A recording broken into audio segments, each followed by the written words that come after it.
Every night at midnight, Eleanor Whitmore ruled her glass tower like a queen, until the day she whispered 6 words to the wrong man that would destroy everything she thought she knew about power.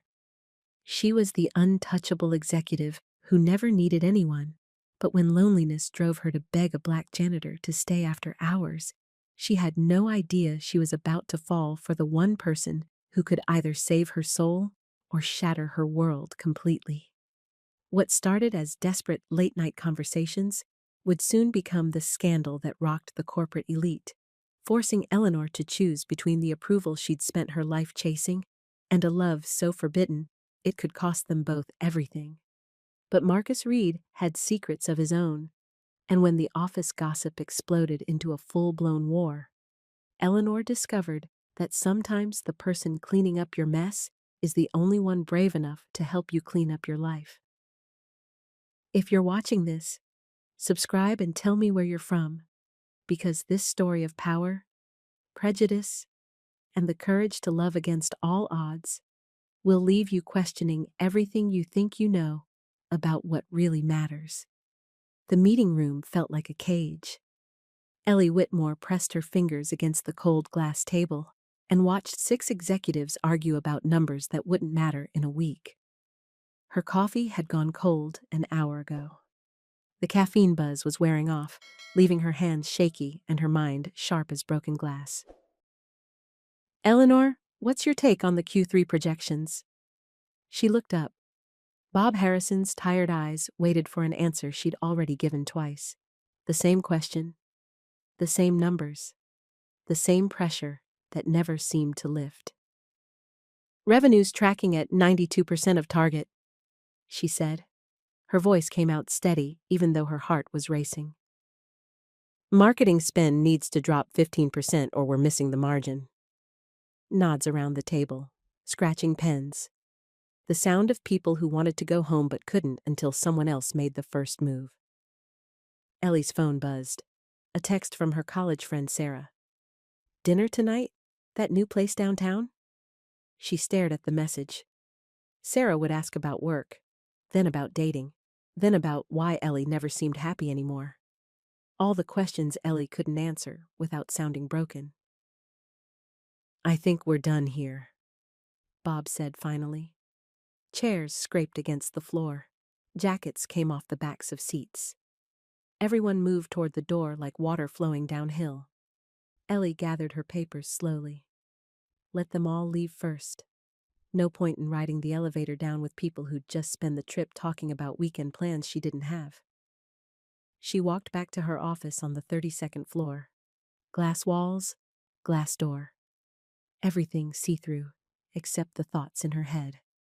The city spread out below her window, millions of lights starting to flicker on as the sun set behind the buildings. Her phone buzzed again.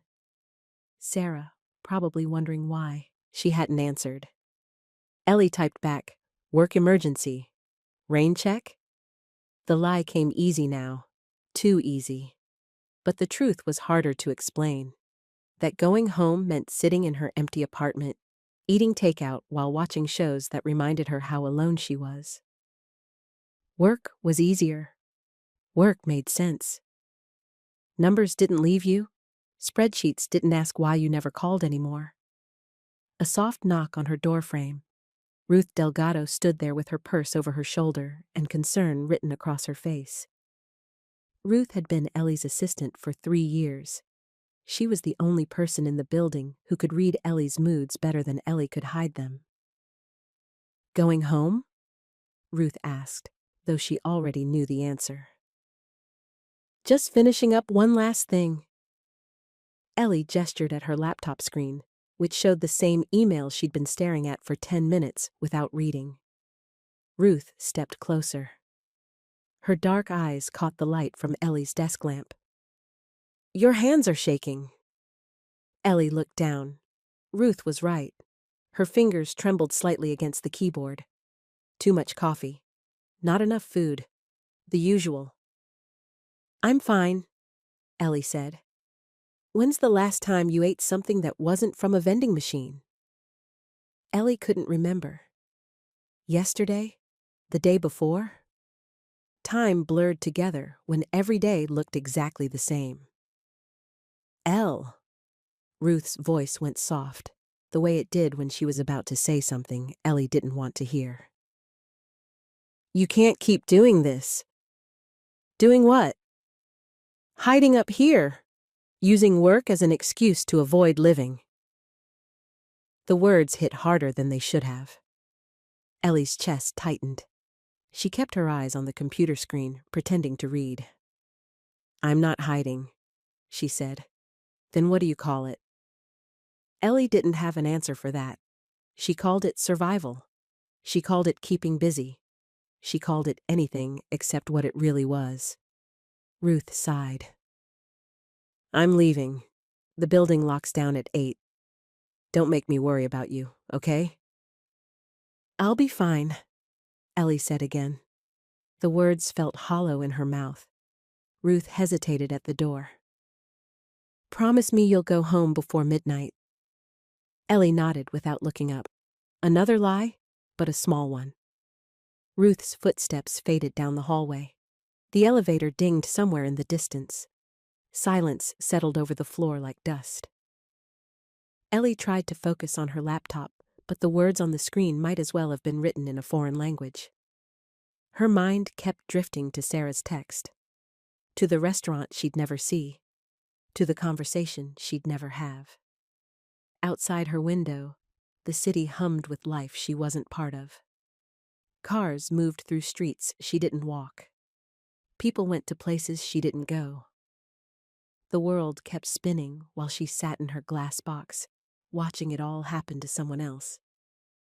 9 o'clock came and went. The cleaning crew would arrive soon. Ellie had seen them before, pushing their carts through the hallways after everyone else went home. They were like ghosts. Quiet. Invisible. There when they needed to be, gone when they didn't.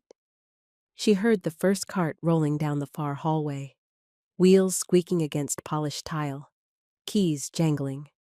The soft sound of someone moving through the building who belonged there just as much as she did, maybe more. At least they got to leave when their work was done.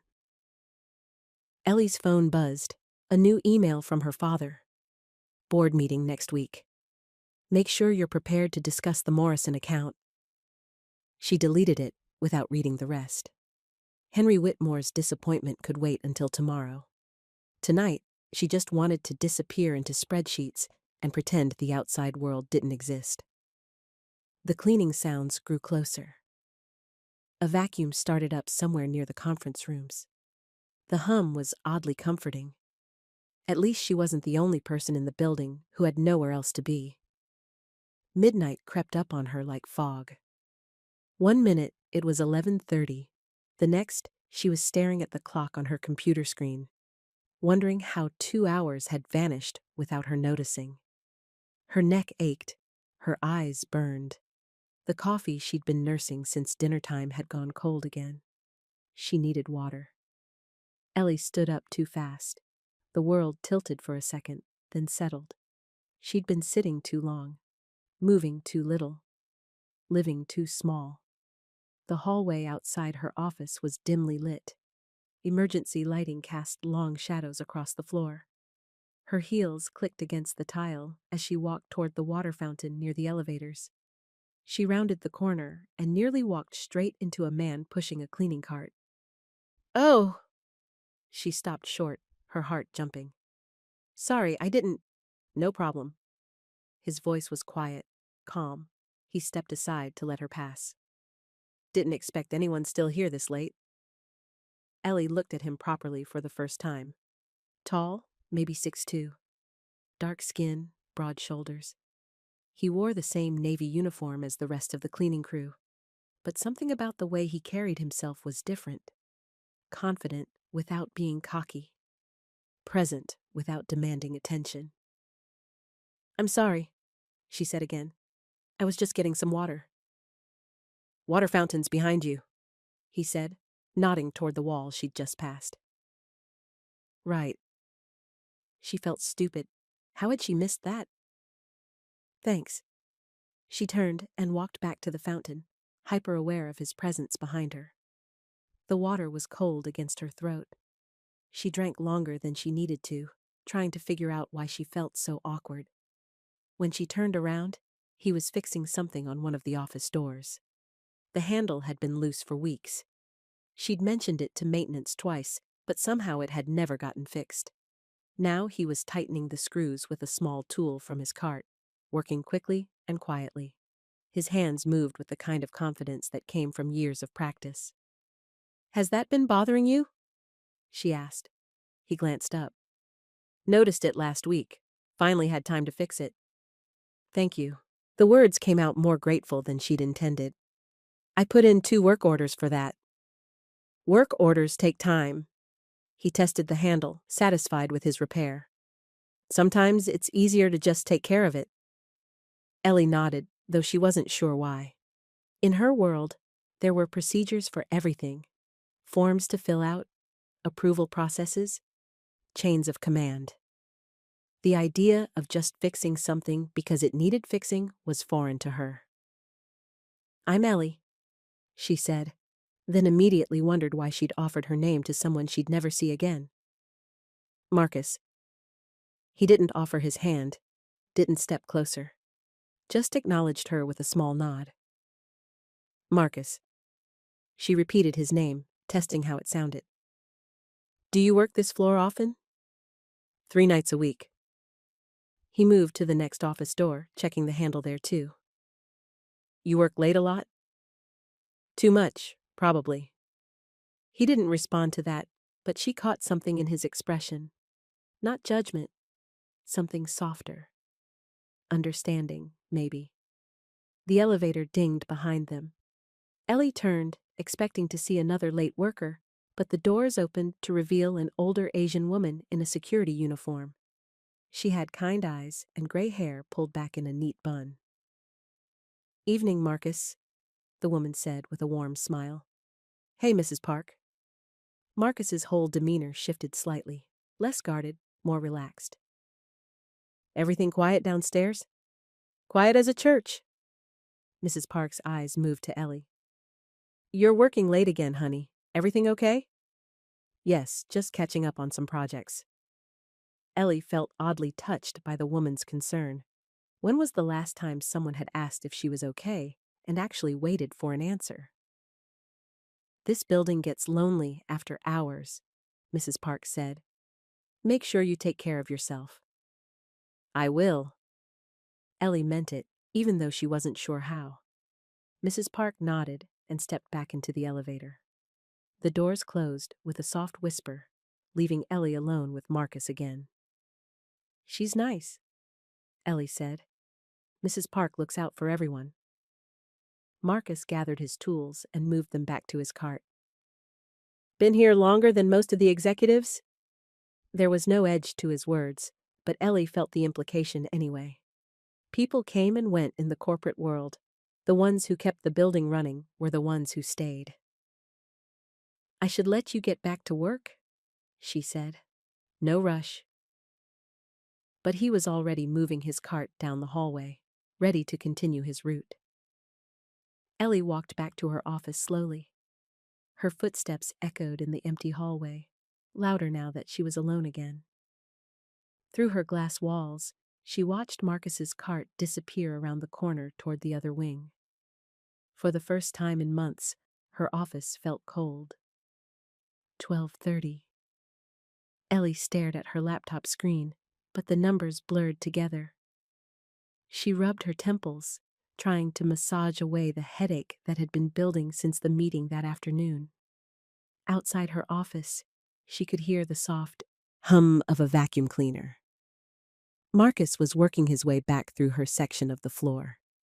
The sound was oddly soothing, like white noise that made it easier to think.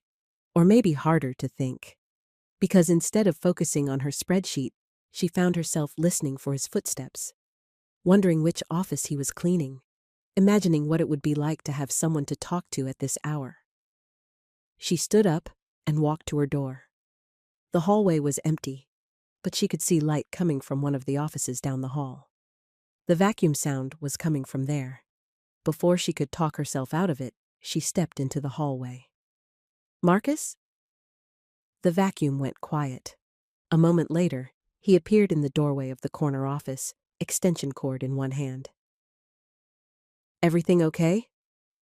Ellie's mouth went dry. What was she doing? What was she going to say? Hi, I'm lonely, and you seem like a nice person, and I don't really know anyone in this building even though I've worked here for 5 years. Can you stay longer tonight? The words came out in a whisper, barely audible over the hum of the building's ventilation system. Marcus went very still. Ma'am? Heat flooded Ellie's face. She saw the way his expression had changed. Careful, guarded, professional in a way that made her stomach sink. I don't mean... She raised her hands, backing up a step. I don't mean like that. I just... God, she was making it worse. She could see it in his eyes, the assumption he'd made, the reason for the sudden distance. Could you just... sit? A few minutes? The words tumbled out, clumsy and desperate. I know how that sounded, but I swear I'm not... I would never... Marcus's shoulders relaxed slightly, but he didn't move any closer. I'm just tired, Ellie said, more quietly now. And this building gets so quiet, and I know you're working, but... I understand. His voice was gentle, but firm. But I can't sit in your office. That wouldn't be appropriate. Ellie nodded quickly. No, of course not. I wasn't thinking. I could sit out here. He gestured to the open area near the elevators, where a few chairs were arranged around a small table. For a few minutes, while I'm on this floor anyway. Relief flooded through her. Yes, that would be... Thank you. Marcus walked to the seating area and settled into one of the chairs. He kept his uniform neat, his posture professional. Ellie took the chair across from him, suddenly aware of how she must look. Hair slightly messy from running her hands through it. Makeup worn off hours ago. Probably smelling like coffee and stress. Long day? Marcus asked. They're all long days. Ellie tucked her feet under her, then thought better of it and put them back on the floor. She didn't want to seem too casual, too familiar. What about you? Do you like the night shift? It has its advantages. Marcus glanced toward the elevator bank. Quieter, less complicated. Less people to deal with, you mean? Something like that. They sat in comfortable silence for a moment. Ellie could hear the buildings settling around them. The distant hum of traffic from the street below. Her own heartbeat, which was finally starting to slow down. I don't usually... she began, then stopped. I mean, I'm not usually the kind of person who asks strangers to sit with me. What kind of person are you usually? The question caught her off guard. Simple, but somehow harder to answer than anything she'd been asked in weeks. Busy, she said finally. Focused, in control. And right now? Ellie looked at him. Really looked. His eyes were warm, patient. He wasn't judging her for being here, for asking him to stay. He was just listening. Right now, I'm tired, she said, and a little bit lost. Marcus nodded like he understood exactly what she meant. Maybe he did. The city's different at night, he said. Quieter, but not empty, like it's resting instead of sleeping. Ellie had never thought about it that way before. Through her office window, she could see lights in other buildings, other people working late or living late, or just being awake when the rest of the world was asleep. Do you ever wonder about the people in those other buildings? She asked. What they're doing? Why they're still up? Sometimes. Marcus followed her gaze toward the window. Most of them are probably just trying to get through another day, same as everyone else. Is that what you're doing? Just getting through? He was quiet for a long moment. When he spoke, his voice was thoughtful. I'm working towards something better. Takes time, though. Takes patience. Ellie wanted to ask what he was working toward, but something in his tone told her it wasn't her place to know. Not yet. Maybe not ever. I should let you get back to work, she said, though she didn't want him to go. Marcus checked his watch. I should finish this floor. He stood up, smooth and unhurried. Ellie stood too, feeling awkward again. Thank you, she said, for sitting with me. I know it was weird to ask.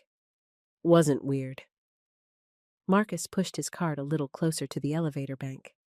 Everyone needs someone to talk to sometimes. He started to walk away, then paused and looked back at her. Get some sleep tonight, he said. Building will still be here tomorrow. Ellie watched him disappear around the corner, his cartwheels squeaking softly against the floor. When the sound faded completely, she went back to her office and sat down at her desk. For the first time in hours, she actually felt tired enough to go home. 2 a.m. Ellie finally closed her laptop and gathered her things. Her purse, her phone, the stack of papers she'd probably never look at.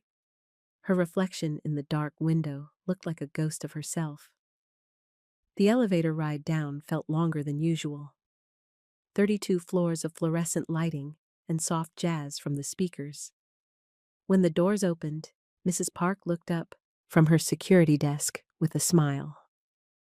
Heading home at last? Finally. Ellie walked toward the exit, then stopped. Mrs. Park, do you ever worry about people who work too late? The older woman tilted her head, considering the question. I worry about people who forget how to stop working, she said. This building's full of them. What do you think they should do? The people who forgot? Remember that they're human first, employees second? Mrs. Park's eyes were kind, but serious. Nights can get heavy in these buildings. Easy to lose yourself if you're not careful. Ellie nodded, though she wasn't sure she understood what Mrs. Park meant. How did you remember to be human? How did you find yourself again once you'd lost track? Have a good night, Mrs. Park said. You too. Outside, the October air was cold against Ellie's face. The street was mostly empty, except for a few taxis and late-night delivery trucks.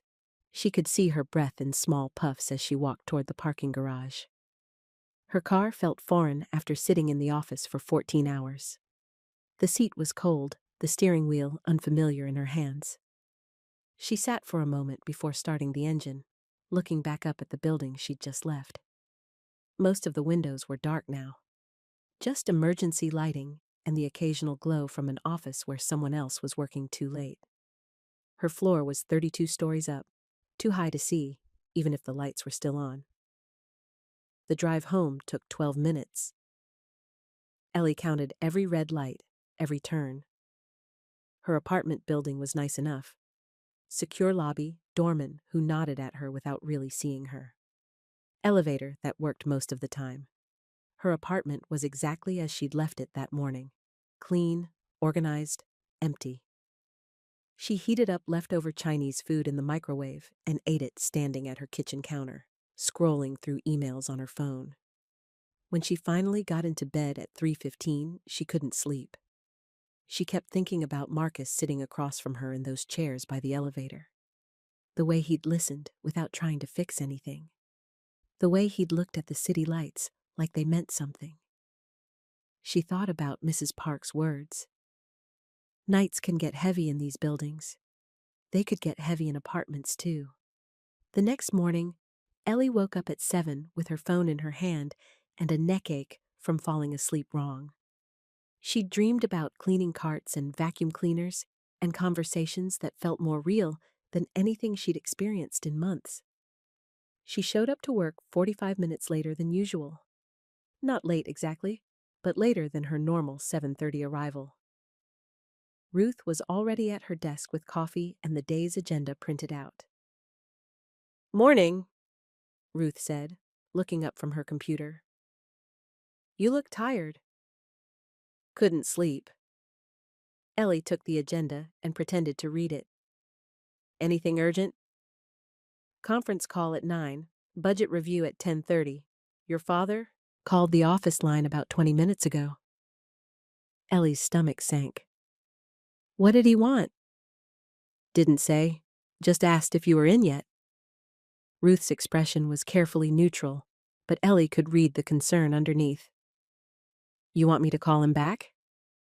No, I'll handle it. Ellie walked toward her office, then paused. Ruth, do you ever stay here too late? Define too late. Past midnight, regularly. Ruth set down her coffee cup. Elle, what's going on? You've been working later and later for weeks now? Yesterday you looked like you hadn't eaten in days. I eat. Vending machine food doesn't count. Ruth stood up and followed Ellie into her office. When's the last time you went out? Saw friends? Did something that wasn't work? Ellie couldn't remember. Sarah's text from the night before was still unanswered in her phone. Before that, it had been, when? September? August? I'm fine, Ellie said automatically. You're not fine. You're exhausted, and you're hiding something, and you're working yourself into the ground for no good reason. Ruth was right, but admitting it felt like admitting failure. Ellie had built her whole identity around being competent, being in control, being the person who could handle anything. Falling apart wasn't part of the plan. I just need to get through this quarter, she said. Then things will slow down. Ruth gave her a look that said she wasn't buying it. Things never slow down, Elle. That's not how this works. You have to make them slow down. Ellie's phone rang before she could respond. The caller ID showed her father's number. She let it go to voicemail. I should prep for the conference call, she said. Ruth lingered in the doorway for a moment, clearly wanting to say more. Finally, she nodded and went back to her desk. Ellie spent the rest of the morning in meetings that felt like background noise. She contributed when necessary, smiled when expected, took notes that she'd probably never read again. But part of her mind kept drifting to the night before, to Marcus's calm voice and steady presence, to the way 15 minutes of conversation had made her feel more grounded than she'd felt in weeks. By lunchtime, she'd convinced herself it had been a fluke, a moment of weakness. Tonight, she'd go home at a reasonable hour like a normal person. She'd heat up dinner and watch something mindless on Netflix and get 8 hours of sleep. By 5 o'clock, she was making excuses to stay late again. By 7, she was the only person left on her floor. By 9, she was sitting in her office, pretending to work while listening for the sound of cleaning carts in the hallway. 11:45. Ellie heard the familiar squeak of wheels against tile. Her heart rate picked up, which was ridiculous. She was 32 years old, not 16. She didn't get nervous about talking to people. Except, apparently she did now.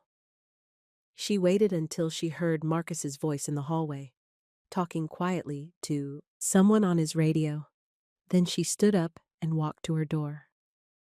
Hi, she said when she saw him. He looked up from his cart, not quite surprised, but more cautious than he'd been the night before. Working late again, he said. It's becoming a habit. Ellie stepped into the hallway, suddenly aware of how desperate she probably seemed. Thank you for last night, for talking with me. No problem. But there was something reserved in his tone. Professional in a way that made her think someone had said something to him about their conversation. Is everything okay? She asked. Marcus glanced toward the elevator bank, then back at her. I'm working. You should probably get back to your office. The dismissal was polite, but clear. Ellie felt her face flush. Of course. I'm sorry. I didn't mean to interrupt. She started to turn away, but Marcus spoke again. Wait.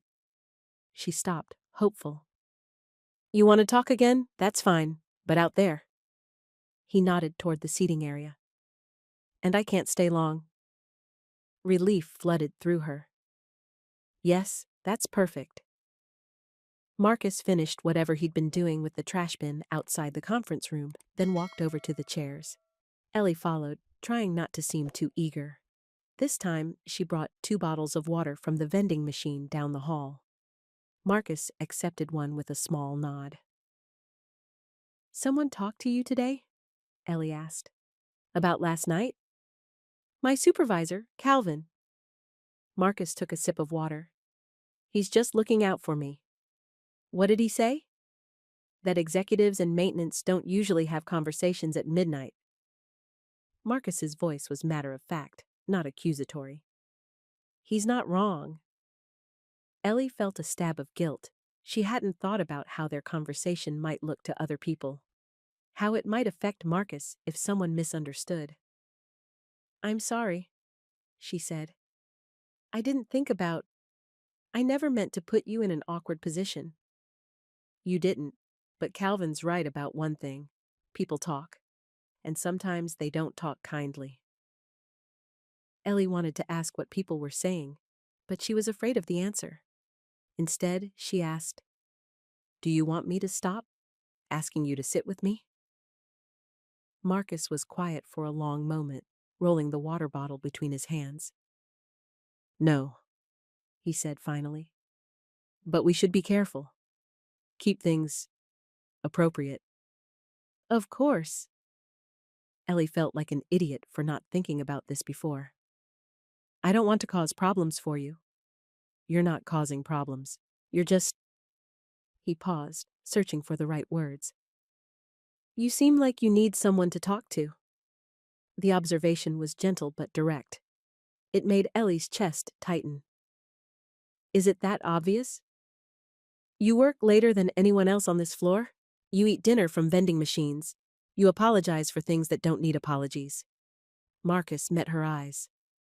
And you asked a stranger to sit with you because you were lonely. Ellie felt exposed, like Marcus could see right through all the walls she'd built around herself. It should have been uncomfortable, but somehow it wasn't. What about you? She asked. Do you need someone to talk to? Sometimes. Marcus checked his watch. But I don't usually find them at work. Where do you find them? Church, family dinners, places where people know each other for real, not just for what they do. Ellie tried to remember the last time someone had known her for who she was instead of what she did. The list was shorter than she wanted to admit. Tell me something real, she said impulsively. About yourself. Something that has nothing to do with work. Marcus smiled slightly. That's a big request for someone I just met. We're not strangers anymore. We've had 2 conversations. That's practically best friends in my world. Your world sounds lonely. It is. The admission came out before she could stop it. Tell me something anyway. Marcus was quiet for a moment, then said, I used to do maintenance work, fixing things, building things. Got laid off last year when the company downsized. Cleaning's temporary while I figure out what's next. It was a simple story, but Ellie could hear the weight behind it, the disappointment, the pride in working, even when the work wasn't what you wanted. What do you want to do? She asked. What's next? Get my skills current. Maybe take some classes. There's training programs for building maintenance, HVAC systems, things like that. Marcus shrugged. Takes time, takes money, but it's a plan. Ellie found herself wanting to help somehow, offer connections or resources or something. But she caught herself before the words came out. That wasn't what this conversation was about. It sounds like a good plan, she said instead. They talked for another 10 minutes about safe things. The weather, the city. The way downtown looked different at night than during the day. When Marcus stood to leave, Ellie felt the familiar pang of not wanting to be alone again. Same time tomorrow? She asked, then immediately regretted how hopeful she sounded. If I'm on this floor, Schedule changes sometimes. But he said it kindly, and when he walked away, Ellie thought she saw him smile. The rest of the week fell into a pattern. Ellie stayed late. Marcus appeared with his cleaning cart. They talked for 15 or 20 minutes in the chairs by the elevator, careful to keep things appropriate and professional.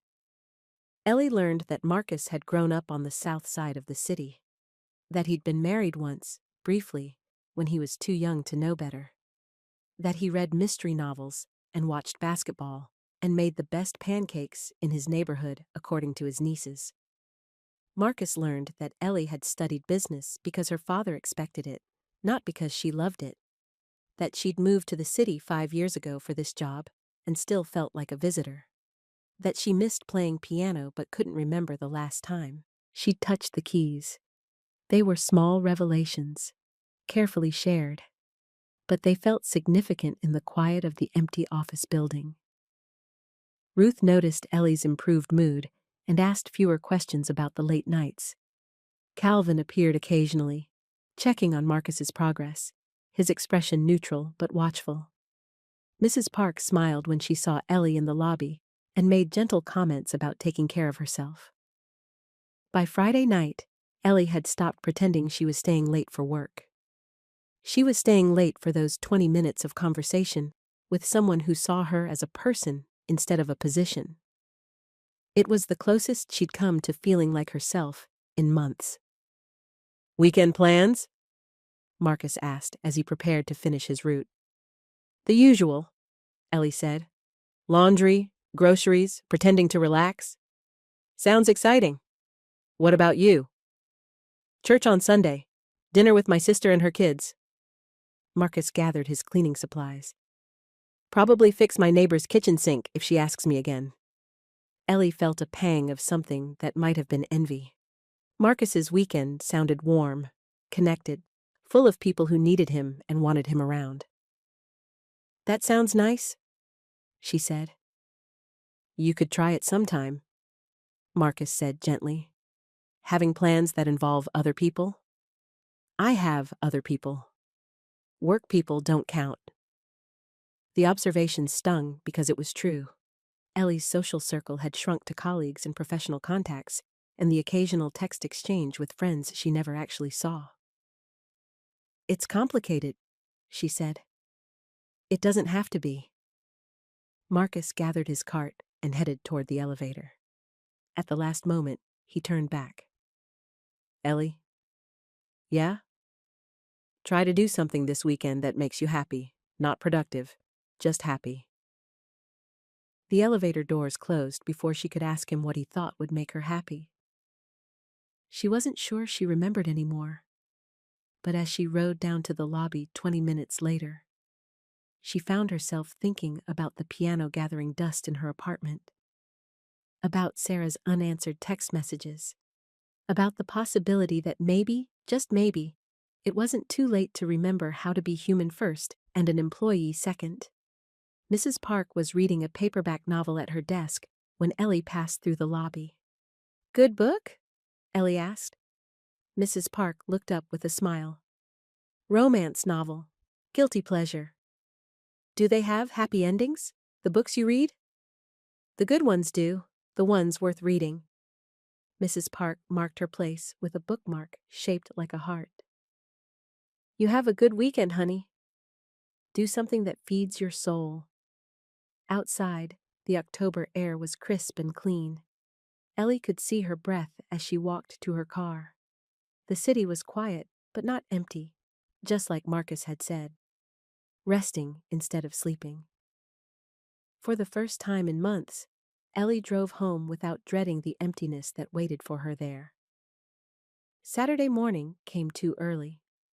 Ellie woke up at 9:30 to sunlight streaming through her bedroom curtains and the sound of her neighbor's dog barking in the hallway.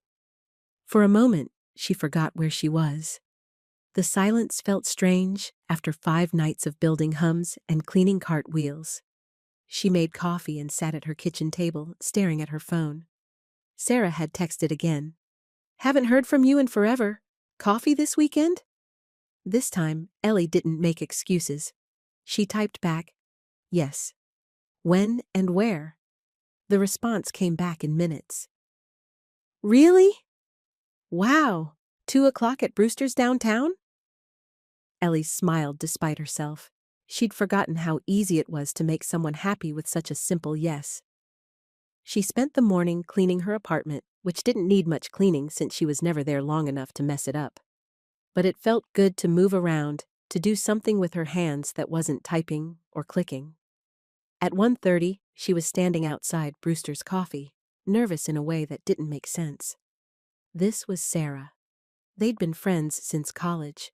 They'd lived together for 2 years, survived organic chemistry and bad relationships, and the stress of senior year together. But that felt like a different life now. "Ellie!" Sarah's voice cut through the Saturday afternoon crowd. She looked exactly the same as she had 6 months ago. Bright smile, curly red hair, the kind of energy that made everyone around her feel more alive. They hugged, and Ellie was surprised by how good it felt to be touched by someone who cared about her. "You look—" Sarah paused, studying Ellie's face. "Tired."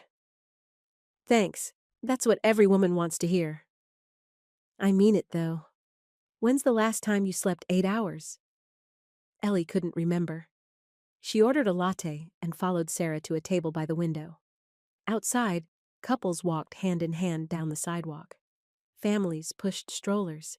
People lived lives that looked warm and connected. "So?" Sarah said, settling into her chair.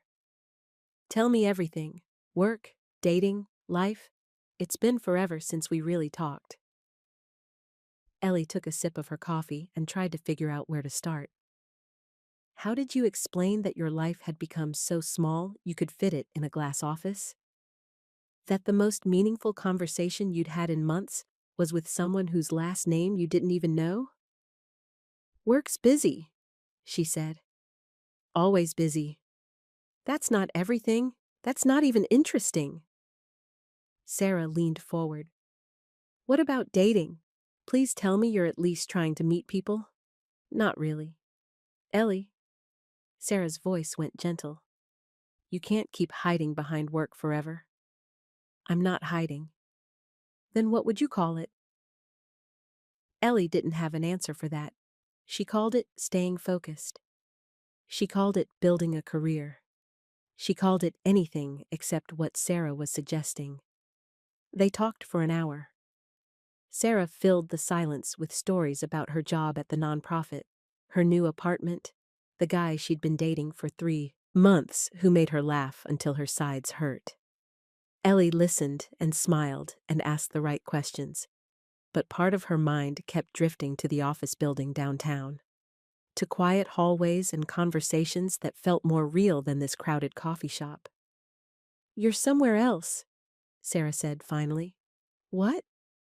"Mentally, you're not here." Sarah reached across the table and touched Ellie's hand. "What's going on? Really?"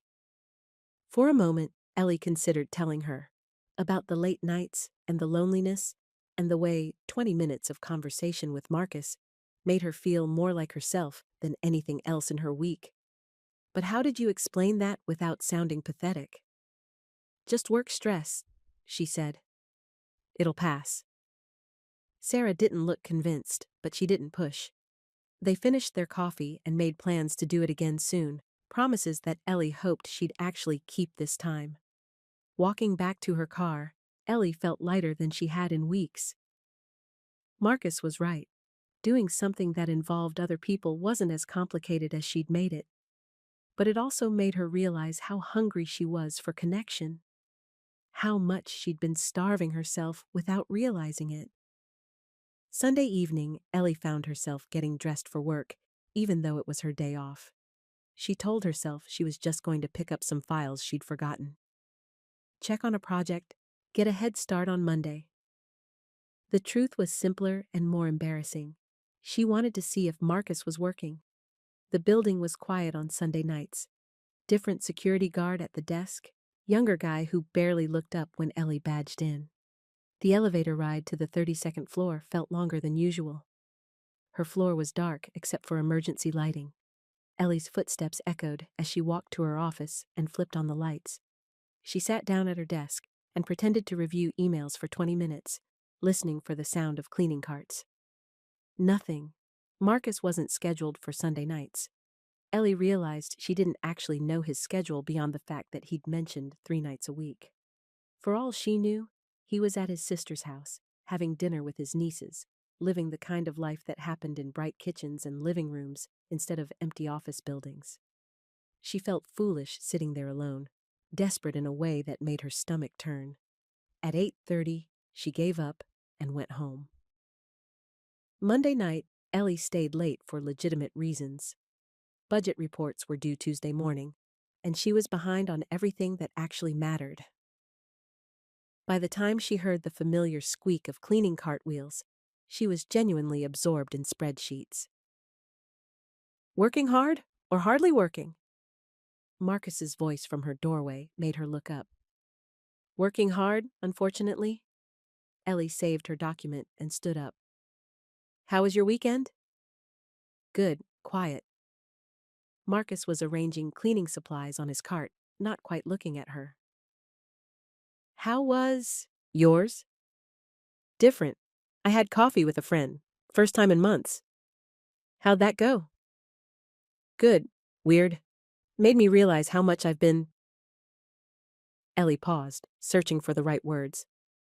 How much I've been living in my head lately. Marcus nodded like he understood. Easy to do when you spend too much time alone. They walked to the seating area together.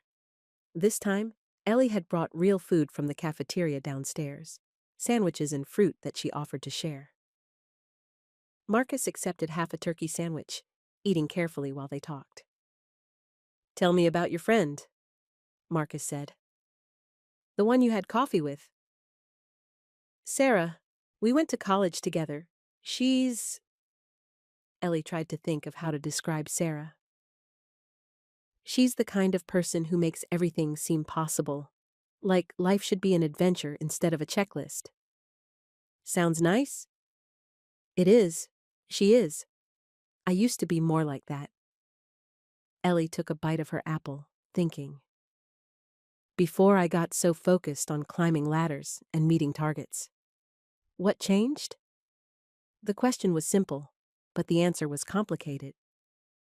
Ellie thought about her father's expectations, about the pressure to prove herself in a company full of people who'd been born into the opportunities she'd had to fight for. About the way success felt like a moving target that kept getting further away no matter how hard she worked. I got scared, she said finally, of failing, of not being good enough. So I started working harder, and the harder I worked, the more isolated I became. Marcus was quiet for a moment. When he spoke, his voice was thoughtful. Fear makes you smaller.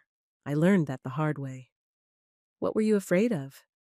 Same thing, probably. Not being good enough. Being seen as... He paused, seeming to choose his words carefully. Being seen as less than I am. Ellie wanted to ask what he meant, but something in his tone told her to wait.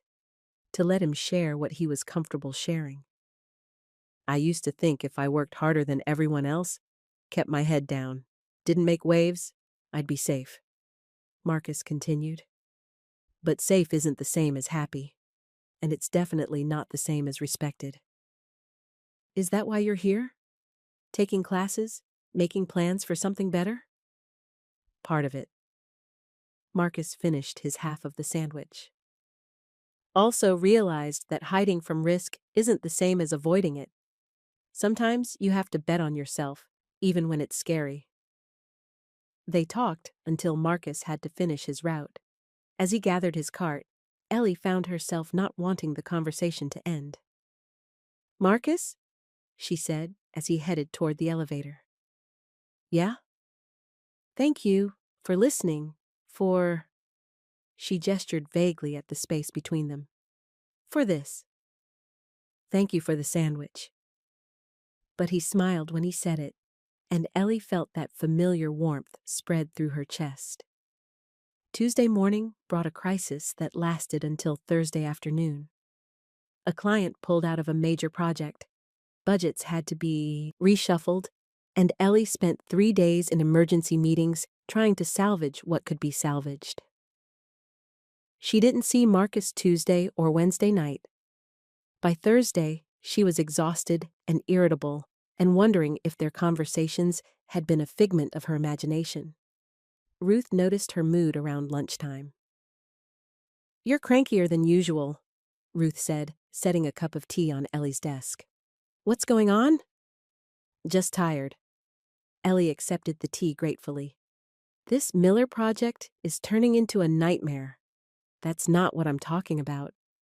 Ruth sat down in the chair across from Ellie's desk. "You've been different lately. Better, I thought. But the last few days you seem..." "Seem what? Lonely again?" The observation hit closer to home than Ellie wanted to admit. She had been lonely. More lonely than before she'd started talking to Marcus, which didn't make sense but was true anyway. "I'm fine," Ellie said automatically. "You keep saying that, but I don't think you know what fine looks like anymore." Ruth leaned forward slightly. "Elle, what's really going on? And don't tell me it's work stress. This is something else." Ellie stared at her tea, watching steam rise from the surface.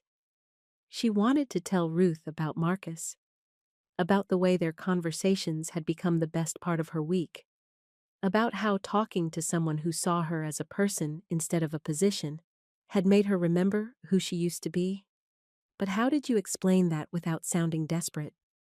Without admitting that your social life had become so barren that 20 minutes with the cleaning staff felt like a lifeline? "There's someone," Ellie said finally. "Someone I've been talking to. At night, when I work late." Ruth's expression sharpened. "Someone who?"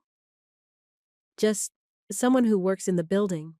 We've had a few conversations, nothing inappropriate," she added quickly. "Just talking." "Ellie?" Ruth's voice went carefully neutral. "Who exactly are you talking to?" "One of the cleaning staff. His name is Marcus." Ellie met Ruth's eyes, daring her to judge. "He's kind and smart, and he listens." Ruth was quiet for a long moment. When she spoke, her voice was gentle but firm. "Honey, you need to be careful." "Why? We're just talking." "Because optics matter. Because people make assumptions. Because you're a senior executive and he's..." Ruth paused. "It doesn't matter how nice he is or how innocent your conversations are. If the wrong person sees you together, it could cause problems for both of you." Ellie felt her defenses rise. "What kind of problems?" "For him? Questions about his professionalism, suspicion about his motives. For you? Rumors about your judgment. Questions about whether you're..." Ruth seemed to struggle with how to phrase it diplomatically. "Whether I'm what?" "Whether you're taking advantage of a power dynamic. Whether you're lonely enough to make poor decisions." The words stung because they were uncomfortably close to the truth. Ellie was lonely, and maybe she was making poor decisions. But Marcus wasn't taking advantage of anything, and she wasn't either.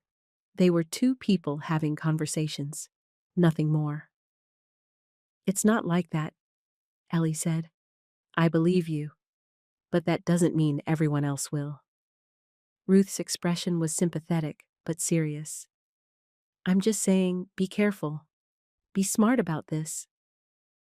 That evening, Ellie left work at a reasonable hour for the first time in weeks. She went home, ordered Chinese food, and tried to watch a movie, but she couldn't concentrate. Ruth's warnings kept playing in her head. Optics matter. People make assumptions. Was she being naive? Was she putting Marcus in an uncomfortable position without realizing it? The thought made her sick. By 11 o'clock, she was back in her car, driving toward downtown. The building was quiet when Ellie arrived. She badged in and took the elevator to her floor. not entirely sure what she was doing there. She just knew she needed to see Marcus, to make sure things were okay between them. She heard his cart before she saw him. He was cleaning the conference rooms at the far end of the hall, earbuds in, focused on his work. When he saw her, he looked surprised. "Thought you went home early tonight," he said, removing his earbuds. "I did. I came back." Ellie felt awkward, standing there in her casual clothes while he worked. "Can we talk? Just for a minute?" Marcus glanced around the empty hallway, then nodded toward the seating area. They sat in their usual chairs, but something felt different. More tense. Ellie couldn't tell if it was her imagination or if Marcus sensed it too. "Everything okay?" Marcus asked. "I don't know. Maybe." Ellie took a breath. "My assistant thinks I should be careful about talking to you about how it might look." Marcus went very still. "What did you tell her?" "The truth, that we've been having conversations, that you're—" Ellie paused, realizing she didn't know how to finish that sentence without sounding condescending. "That you're a good person." And what did she say? That optics matter, that people might make assumptions. Ellie met his eyes. "I wanted to ask you directly, am I putting you in a bad position? Are these conversations causing problems for you?" Marcus was quiet for a long moment. When he spoke, his voice was careful. "Calvin mentioned that people are starting to notice, that executives don't usually stay this late or have conversations with cleaning staff." "What kind of people are noticing?" "Other maintenance workers, night security, people who work late and see us talking." Marcus's expression was unreadable. "Calvin's not worried about what we're doing. He's worried about what other people think we're doing." Ellie felt a sinking sensation in her stomach. "And what do they think we're doing?" "Probably exactly what your assistant thinks they're thinking." The implication hung in the air between them. Ellie felt her cheeks burn with embarrassment and anger. Not at Marcus, but at the situation. At the fact that two people couldn't have a conversation without others assuming the worst. "I'm sorry," she said. "I never thought about how this might affect you. I was being selfish." "You weren't being selfish. You were being human." Marcus leaned forward slightly. "But maybe we should—" "Should what?" "Should be more careful. Maybe take a break from the late-night conversations." The words hit Ellie like a physical blow. She knew he was right, knew that continuing to meet like this could cause problems for both of them. But the thought of going back to those empty nights alone made her feel panicked. "Okay," she said quietly, "if that's what you think is best." Marcus studied her face. "It's not what I want, but it might be what's smart." They sat in uncomfortable silence for a moment. Finally, Marcus stood up. "I should finish my route," he said. Ellie nodded and stood too. As they walked back toward her office, she felt like she was losing something important, something that had just started to matter. "Marcus?" she said as he reached for his cart.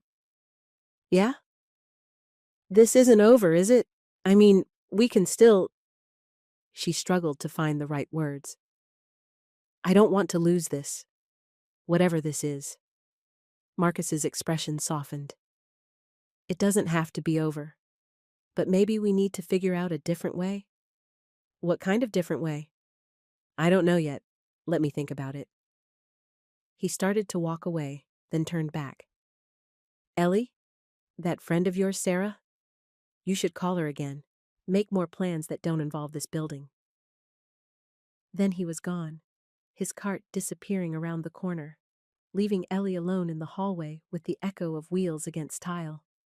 The next few days passed in a blur of work and forced normalcy. Ellie left the office at reasonable hours. She met Sarah for lunch on Saturday. She cleaned her apartment and went grocery shopping, and did all the things that normal people did with their time. But none of it felt right. She kept thinking about Marcus's words. Maybe we need to figure out a different way. What did that mean? How did you have a friendship with someone when workplace politics and other people's assumptions made it complicated just to talk? Monday night, Ellie stayed late for legitimate work reasons. When she heard Marcus's cart in the hallway, she stayed in her office with the door closed. It felt like hiding, but she didn't know what else to do.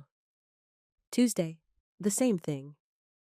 Wednesday, she gave up and went home early, frustrated with herself for caring so much about conversations with someone she barely knew. Thursday morning, Ruth brought her coffee and a concerned expression.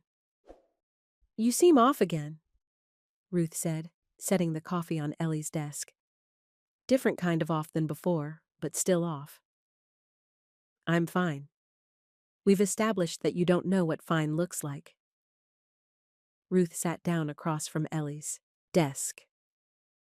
"This is about that conversation we had, isn't it? About the person you've been talking to?"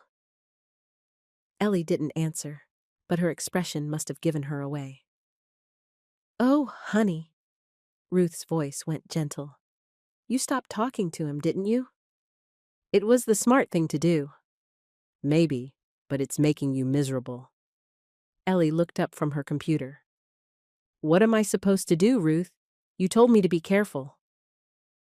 "I told you to be smart.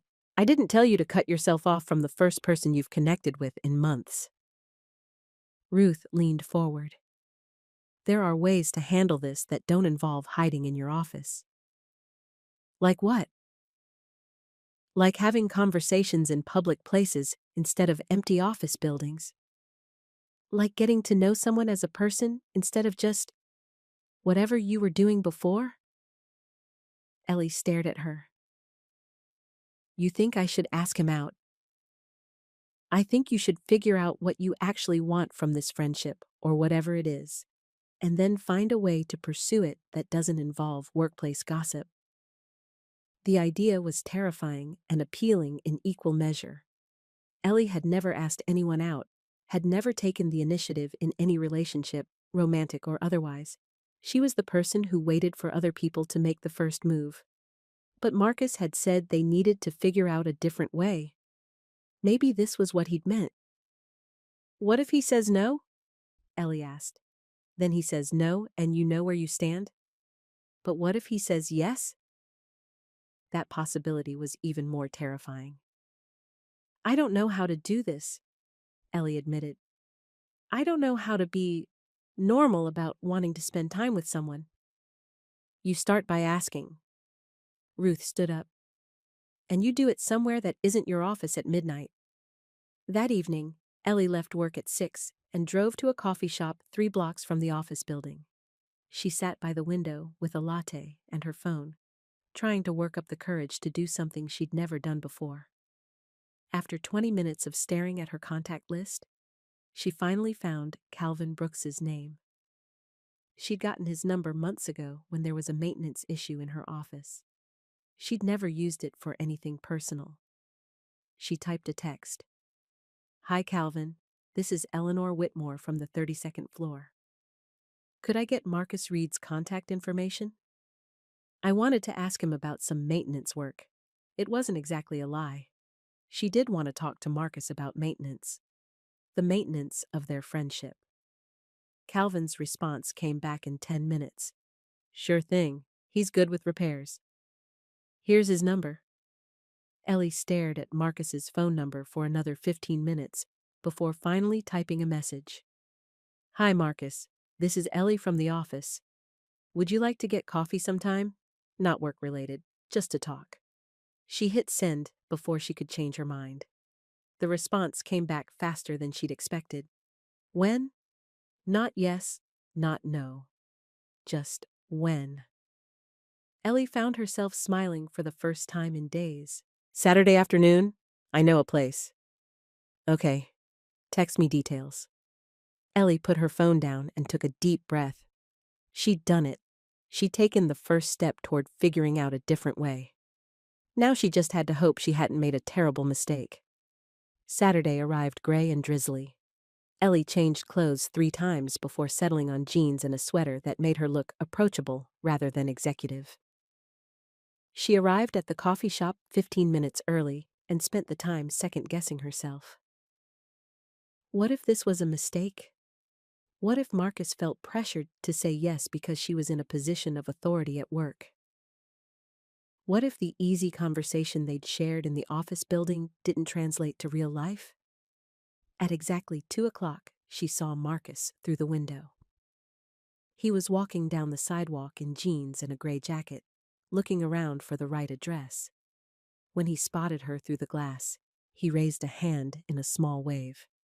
Ellie waved back, her heart beating faster than it should have for a simple coffee meeting. Marcus came inside, shaking rain from his jacket. He looked different in civilian clothes. Younger, maybe. More relaxed. "Good choice," he said, looking around the coffee shop. "Never been here before?" "It's quiet. Good for conversation." Ellie stood up.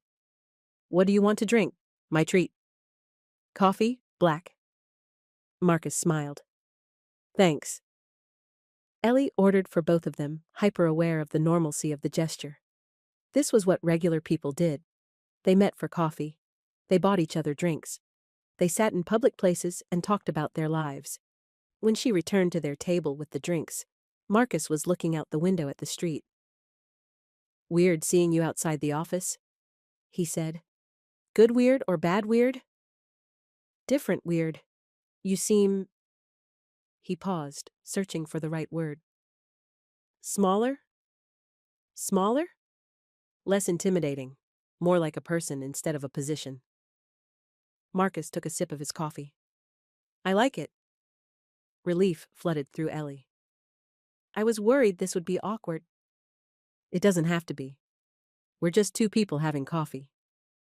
But even as he said it, Ellie could see him glancing around the coffee shop, checking who else was there. The workplace dynamics followed them even here. "Are you worried someone will see us?" she asked. Marcus was quiet for a moment. "A little. Old habits." "From what?" "From learning to be careful about who you trust. About how situations can get misinterpreted." His voice was matter-of-fact, not bitter. "Some lessons stick with you." Ellie wanted to ask what had taught him those lessons, but she sensed it wasn't the right time. Instead, she said, "I don't want you to feel like you have to be careful with me." "I don't. Not anymore. But the rest of the world is still watching." They talked for an hour about safe subjects. The weather, the neighborhood, books they were reading.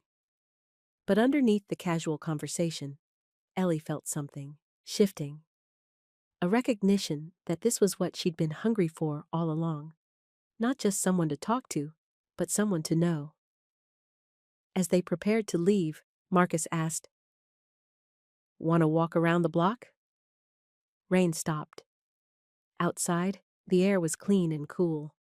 They walked slowly down the sidewalk, past shops and restaurants that were starting to fill up with the Saturday evening crowd. "This is nice," Ellie said. "Normal." "What's normal for you usually?" "Work, takeout, Netflix, repeat." Ellie laughed at herself. "Exciting, right?" "What about friends, family?" "Friends I've been neglecting, family that—" She paused. "My father and I don't really understand each other anymore." "What doesn't he understand?" "Why I'm not married yet. Why I don't come to his charity events. Why I work so hard for things he thinks should come naturally." Ellie kicked a small stone down the sidewalk. "He built a successful business from nothing. He can't understand why his daughter struggles with things that seem easy to him." Marcus nodded like he understood family complications. "What about you? What don't you understand about him?" "Why he cares more about appearances than happiness. Why he thinks being seen at the right events is more important than being seen as who you really are." Ellie glanced at Marcus. "Sorry. I don't usually talk about my family drama." "Everyone's got family drama." Mine just comes in different flavors. They walked in comfortable silence for a few minutes. As they circled back toward the coffee shop where their cars were parked, Ellie felt that familiar reluctance for the conversation to end. "Thank you," she said as they reached the corner. "For this. For figuring out a different way. Thank you for being brave enough to ask." Marcus smiled, and for a moment Ellie thought he might hug her, or touch her hand, or do something that acknowledged the connection between them. Instead, he stepped back slightly. "Same time next week?" he asked. "Yes." The answer came out faster than she'd intended. "I mean, if you want to." "I want to." As Ellie drove home, she found herself smiling at nothing. For the first time in months, she had plans to look forward to. Plans that had nothing to do with spreadsheets or meetings or climbing corporate ladders. Plans that were just about being human first and an employee second. It was a start. 3 weeks into their Saturday coffee meetings, Ellie realized she was falling for Marcus Reed. It happened gradually, then all at once. Like watching sunrise through her office window. Darkness, then gray light. Then suddenly the whole sky was gold, and she couldn't remember exactly when the change had occurred. She was falling for the way he listened with his whole attention, never checking his phone or glancing around the room while she talked. For his laugh, which was rare but genuine, starting low in his chest before breaking into something bright and surprised. For the careful way he chose his words, like he'd learned that language mattered and wouldn't waste it on things he didn't mean. She was falling for Marcus, and it terrified her. Saturday afternoon at their usual coffee shop, Ellie found herself studying his hands as he wrapped them around his mug. Strong hands with small scars on the knuckles from years of fixing things. She wondered what it would feel like to have those hands touch her face, her hair, her... "Earth to Ellie," Marcus said, smiling. "You okay over there?" "Sorry, just thinking." Heat flooded her cheeks. "What were you saying?" "I was asking about your week. You seemed stressed when you texted yesterday." Ellie had been stressed. Her father had called twice about the upcoming charity gala, insisting she attend and bring an appropriate date. The kind of man who looked good in photos and came from the right kind of family. The kind of man who was nothing like Marcus. "Work stuff," she said, which was partly true. "My father wants me to go to this charity thing next weekend. Big donor event. Very fancy, very boring." "Sounds awful." "It is. It's all about being seen with the right people, saying the right things, writing big checks to feel important." Ellie took a sip of her latte. "I hate those things." "So, don't go." "It's not that simple. My father expects it. The company expects it. It's part of..." She gestured vaguely. "Part of maintaining relationships." Marcus was quiet for a moment. When he spoke, his voice was careful. "What kind of relationships?" "Business relationships. Networking. You know how it is." But even as she said it, Ellie realized Marcus probably didn't know how it was. His world didn't include charity galas and networking events and the careful performance of belonging that came with executive positions. "Actually," she said, "you probably don't know how it is, and you're lucky for that." "Why don't you just tell your father no?" "Because he's my father. Because disappointing him is..." Ellie struggled to explain the weight of Henry Whitmore's expectations. He built everything from nothing. His approval means something. "And you think you need to earn it by going to parties you hate?" "I think I need to earn it by being successful, and successful people go to these things." Marcus leaned back in his chair, studying her face. "What do you think would happen if you just didn't? If you stayed home and ordered pizza and watched Netflix instead?" "He'd be disappointed. He'd probably call me irresponsible or ungrateful." Ellie's voice got smaller. He'd think I wasn't taking my career seriously. Would that be true? No, but it doesn't matter if it's true. It matters that he believes it. They sat in silence for a moment. Outside the window, October was turning into November. The trees were mostly bare now, and people walked faster down the sidewalk, hunched against the cold. Can I tell you something? Marcus said finally. Ellie nodded. I used to work construction. Good job, union benefits, decent pay. But there was this foreman who never thought I was working hard enough. Didn't matter how early I showed up or how late I stayed. Didn't matter that my work was solid. He always found something wrong. Marcus paused to take a drink of coffee. So, I started working harder. Longer hours, extra projects, anything to prove I belonged there. You know what happened? What? I burned out.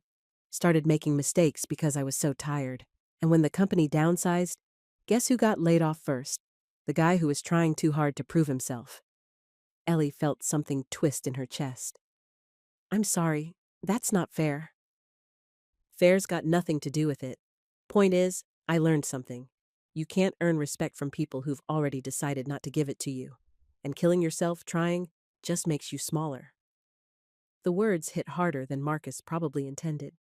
Ellie stared into her coffee cup, thinking about all the late nights and skipped meals and sacrificed friendships that had brought her exactly nowhere except tired and alone. Your father, Marcus continued gently. Does he respect you now, after all the parties and networking and career building? Ellie thought about her father's last phone call, the disappointment in his voice when she couldn't name the date she was bringing to the gala, the way he still introduced her as my daughter who works downtown instead of by her actual accomplishments. No, she said quietly. I don't think he does. Then maybe the problem isn't what you're doing. Maybe the problem is what you're trying to get from him. They walked around the neighborhood after coffee, past shops that were starting to put up Christmas decorations, even though Thanksgiving was still 3 weeks away. The conversation had left Ellie feeling raw and thoughtful. Can I ask you something? She said as they paused at a crosswalk. Sure. What made you willing to take this risk? With me, I mean. The coffee, the friendship. You said before that you'd learn to be careful about who you trust. Marcus was quiet for so long that Ellie wondered if she'd overstepped. When the light changed and they started walking again, he finally spoke.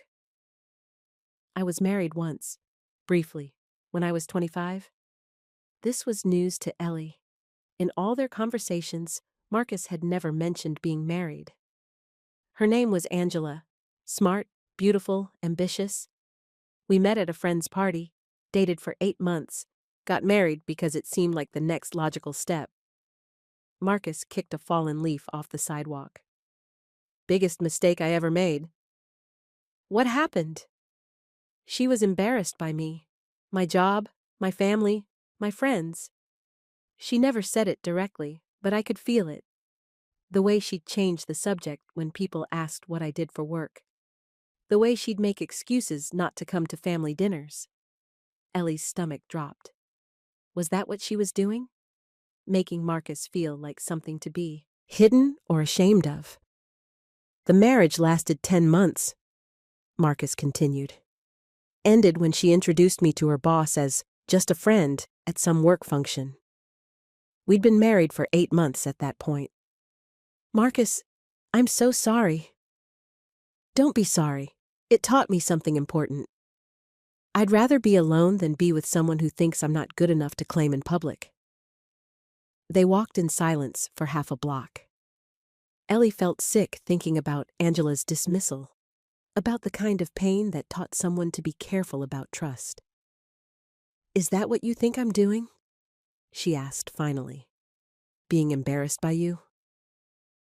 Marcus stopped walking and turned to face her. Are you? The question was direct, without accusation. But Ellie could see the vulnerability underneath it, the old hurt that hadn't quite healed. No, she said firmly. I'm not embarrassed by you. I'm. She struggled to find the right words.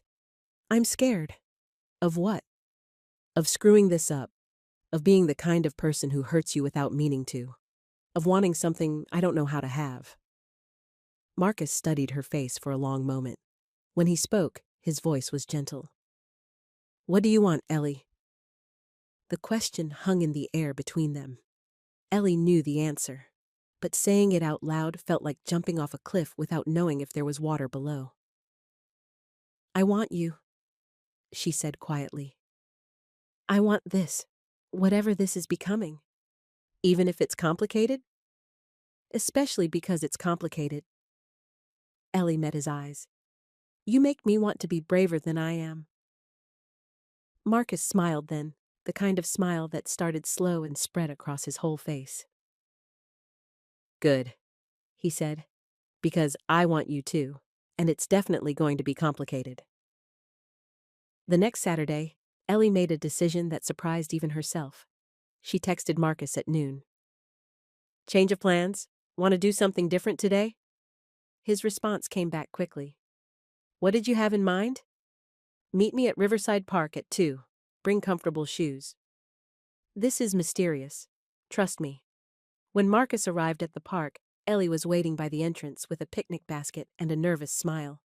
She'd spent the morning shopping for food and second-guessing herself, but now that he was here, the uncertainty felt worth it. What's all this? Marcus asked, looking at the basket. Actual food. Outside. Like normal people do. Ellie felt herself blushing. I thought maybe we could, I don't know, spend more time together, if you want to. Marcus's expression softened. I want to. They found a spot by the river, away from the families and joggers, but still public enough to feel safe. Ellie had packed sandwiches and fruit, and the kind of fancy cookies she never bought for herself. Marcus spread his jacket on the ground for them to sit on. This is nice, he said, looking out at the water. Peaceful. I used to come here sometimes when I first moved to the city, before I got so caught up in work that I forgot places like this existed. Ellie unwrapped a sandwich. I wanted to remember what it felt like to just exist somewhere beautiful. They ate and talked, the conversation flowing easier than it ever had before. Marcus told her about growing up in a house with 3 sisters, about learning to cook because his mother worked double shifts and someone had to feed everyone. Ellie told him about piano lessons and the way music used to make her feel like she could disappear into something pure and perfect. Do you still play? Marcus asked. Not really. I have a piano in my apartment, but I haven't touched it in months. Ellie picked at her sandwich. I keep telling myself I'll get back to it when things slow down.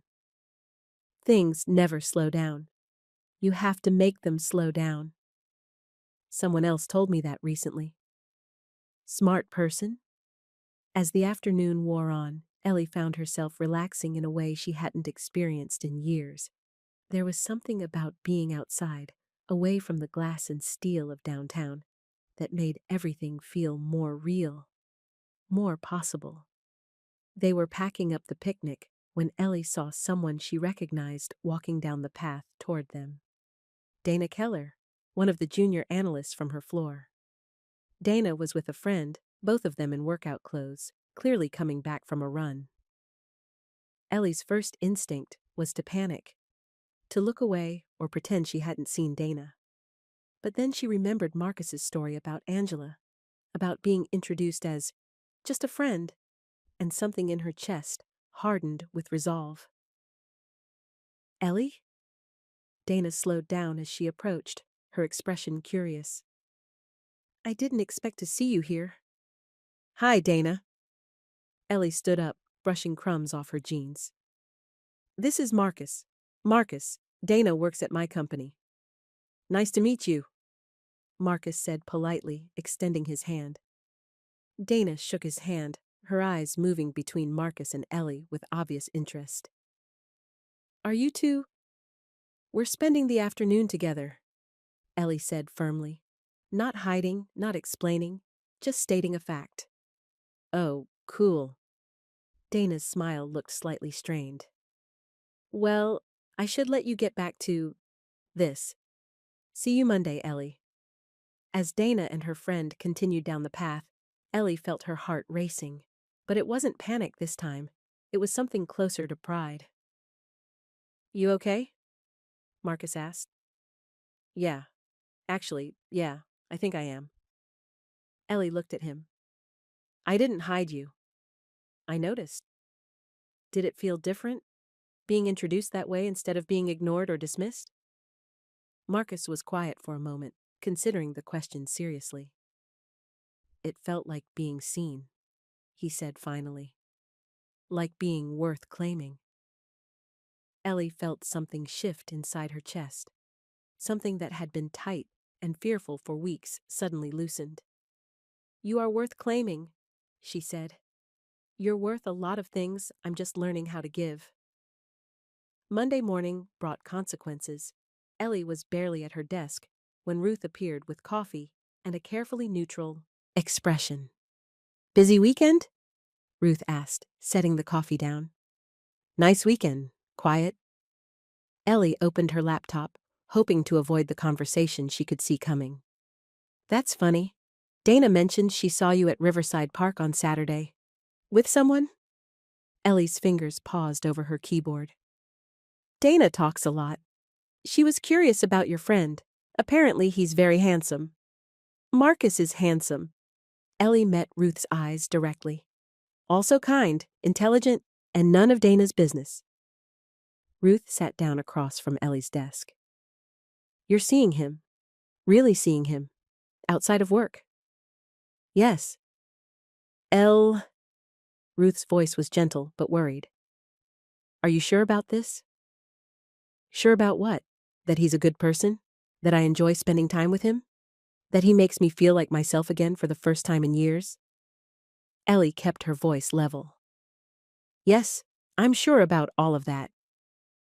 That's not what I'm worried about. Then what are you worried about? Ruth seemed to choose her words carefully.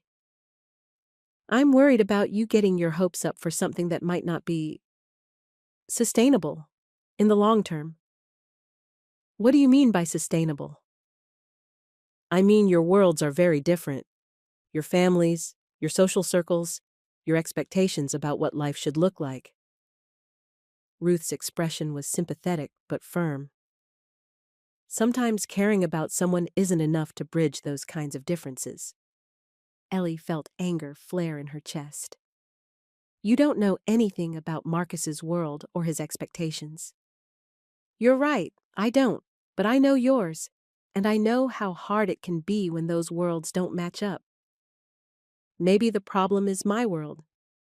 Maybe the problem is expectations that are so narrow they can't make room for people who are actually worth knowing. Ruth was quiet for a moment. Maybe, but changing your world isn't as simple as wanting to. And it's not fair to ask someone else to navigate the complications while you figure it out. The words stung because there was truth in them. Ellie was asking Marcus to navigate complications.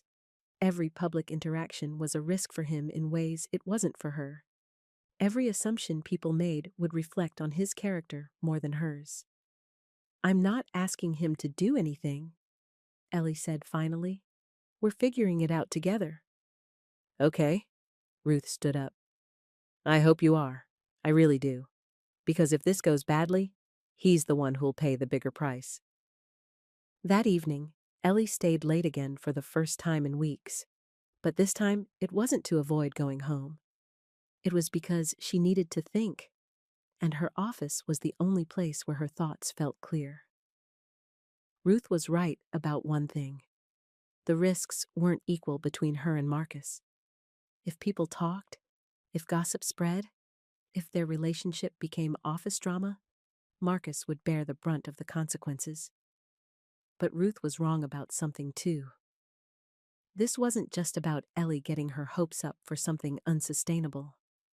This was about two people who'd found something real in an unlikely place and the question of whether that was worth protecting. At 11 o'clock, Ellie heard the familiar sound of cleaning carts in the hallway. Her heart jumped, but she stayed in her office. Their Saturday meetings were one thing. Returning to midnight conversations in empty office buildings felt like taking steps backward. A few minutes later, her phone buzzed with a text from Marcus. Working late? Thinking late. How did you know I was here? Saw your office light. Everything okay? Ellie stared at her phone, trying to decide how honest to be via text message.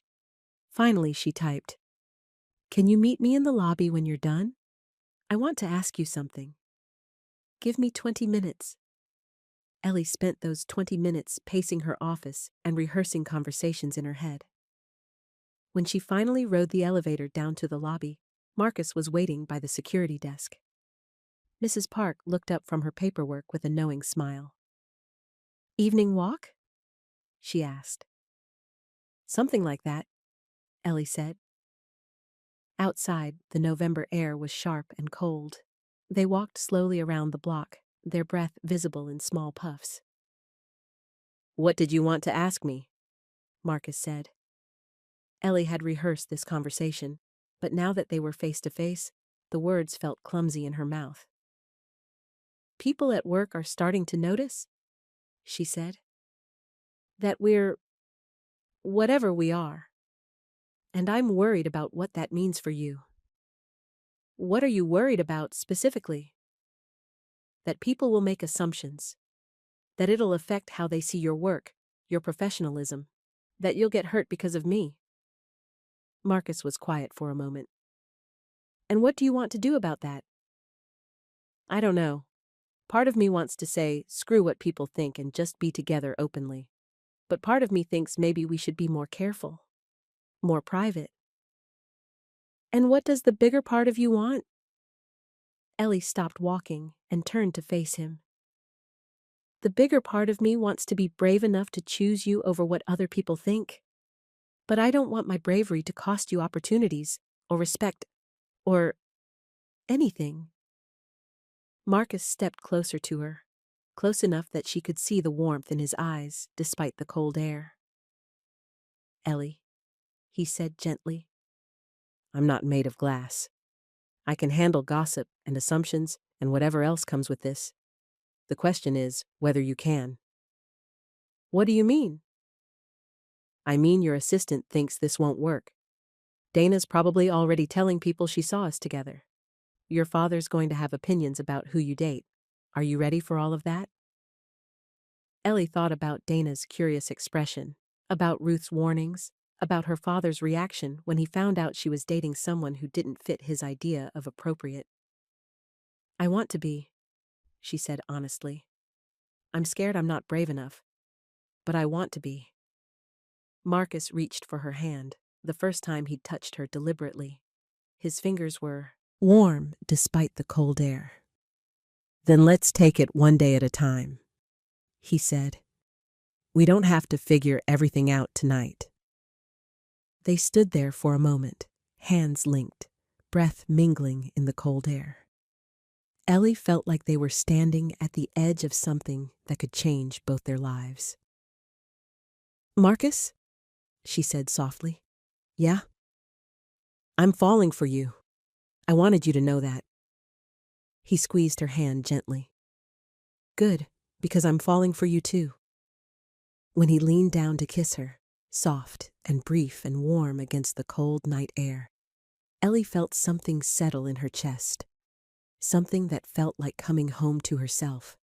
The next few days passed in a blur of work and stolen text messages and the constant awareness that something fundamental had shifted between them. Ellie found herself checking her phone obsessively, smiling at messages about Marcus's day, sharing small details about hers. "How's the budget meeting going?" he texted Wednesday afternoon. "Boring but productive. How's the apartment hunting?" Marcus had mentioned looking for a place closer to his sister's neighborhood, somewhere with better schools for his nieces to visit. Found a possibility. 2-bedroom, decent price. Going to see it Saturday morning. Want company? I'm good at spotting problems landlords try to hide. There was a pause before his response came back. You sure? It's not exactly your neighborhood? I'm sure. Send me the address. Saturday morning, Ellie found herself in a part of the city she'd never explored, standing outside a small apartment building with Marcus and a landlord who kept checking his watch. The apartment was on the second floor, with hardwood floors that needed refinishing and windows that let in more light than Ellie had expected. The kitchen was small but functional, and there was enough space in the living room for a couch and maybe a piano. It's perfect, Ellie said as they walked through the empty rooms. It needs work, Marcus said pragmatically. New paint, definitely. The bathroom fixtures are ancient. But it has good bones, and that kitchen window looks right into the courtyard. You could grow herbs on the sill. Marcus smiled at her enthusiasm. You sound like you're trying to sell me on it. Maybe I am. It feels like you, solid, practical, but with potential for beauty. The landlord cleared his throat from the doorway. I've got other people interested. Need to know by Monday if you want it. After the landlord left, Marcus and Ellie walked through the neighborhood. There was a bakery on the corner, a small park 3 blocks away, and the kind of tree-lined streets that made the city feel manageable. Your sister lives near here? Ellie asked. 10 minutes by bus. The girls could walk to that park. Marcus pointed toward the playground they'd passed. Good schools, safe neighborhood. It's everything I've been looking for. But it's a big step. A lease, a commitment. Makes everything feel more permanent. Ellie understood what he wasn't saying. Taking the apartment meant believing in a future here. Believing that the plans he was making and the life he was building were worth investing in. Do you want it? She asked. Yeah, I do. Then take it. Be brave. Marcus looked at her for a long moment. Is that what we're doing? Being brave? I hope so. They had lunch at a small diner near the apartment building, sitting in a booth by the window and talking about the kind of future that felt possible now. Marcus told her about the maintenance certification program he was considering, about the evening classes that would help him move into building management. Ellie told him about the piano gathering dust in her apartment, about the music she'd stopped making when work took over her life. You should play again, Marcus said. Music's too important to give up forever. I've forgotten half of what I knew. My fingers aren't as nimble as they used to be. So you'll remember. Practice. Start over if you have to. Marcus reached across the table and touched her hand. Some things are worth finding your way back to. As they walked back to their cars, Ellie felt lighter than she had in months. The future felt full of possibility instead of obligation, full of choices instead of expectations. Thank you, Marcus said as they reached the corner where they'd have to part ways. For what? For coming with me today? For acting like this matters? It does matter. You matter. Marcus kissed her again, longer this time, in full view of anyone who might be watching. When they separated, Ellie felt dizzy with happiness and possibility. I'll call the landlord Monday morning, Marcus said. Good. I can help you move if you want. I'm surprisingly strong for someone who spends all day in meetings. I want, Marcus said, smiling. I definitely want. As Ellie drove home through the city, she found herself thinking about what Ruth had said about different worlds and sustainable relationships. Maybe she was right that their backgrounds were different. But sitting in that diner, talking about evening classes and piano lessons and the future they might build together, those differences had felt like assets instead of obstacles. Different didn't have to mean incompatible. It could mean complementary. It could mean learning from each other. It could mean growing into something neither of them could have imagined alone. Monday morning brought news that shattered Ellie's tentative optimism. She was barely through her first cup of coffee when Ruth appeared in her doorway with an expression that made Ellie's stomach drop. We need to talk, Ruth said, closing the office door behind her. What's wrong? Ruth sat down heavily in the chair across from Ellie's desk. There's been some chatter. About you and Marcus? Ellie felt the coffee turn bitter in her mouth. What kind of chatter? Dana mentioned seeing you at the park to a few people. Someone saw you together Saturday in that neighborhood across town. People are starting to piece things together. Ruth's voice was gentle but firm. And not everyone is being kind about it. What are people saying? Nothing I'm going to repeat. But the gist is that some people think you're... Ruth paused, choosing her words carefully. They think you're taking advantage of a power dynamic. Ellie felt heat flood her face. That's ridiculous. Marcus and I don't even work in the same department. I have no authority over him. You have authority over everyone in this building, Elle. You're a senior executive.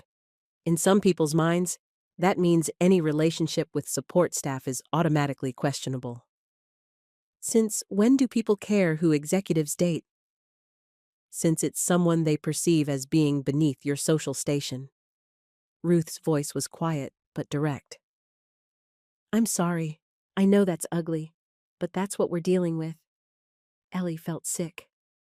Has this reached Marcus? Does he know people are talking? I don't know, but it probably will soon. These things have a way of getting around. Ellie put her head in her hands. All her fears about protecting Marcus from gossip and assumptions were coming true, and she felt powerless to stop it. What do I do? She asked.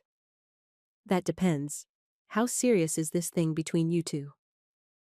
Ellie looked up at Ruth. Serious enough that I don't want to lose it because people can't mind their own business. Then you need to decide how much you're willing to fight for it. Because this is just the beginning. If you stay together, if this becomes public, it's going to get uglier before it gets better.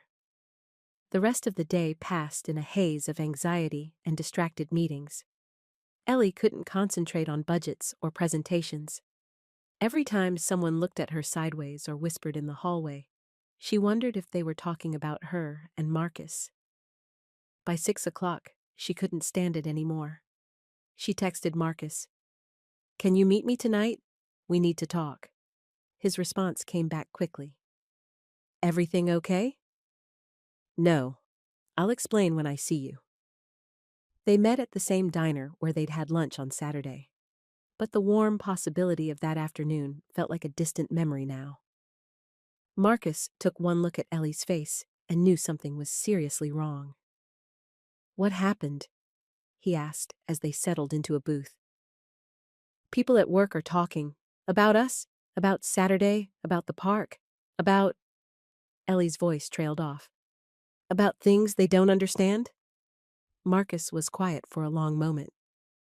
What kind of things are they saying? Nothing good, nothing fair. Ellie met his eyes. I'm so sorry. I never wanted this to affect you. What exactly are they saying, Ellie? She told him everything Ruth had shared, watching his expression grow more guarded with each detail.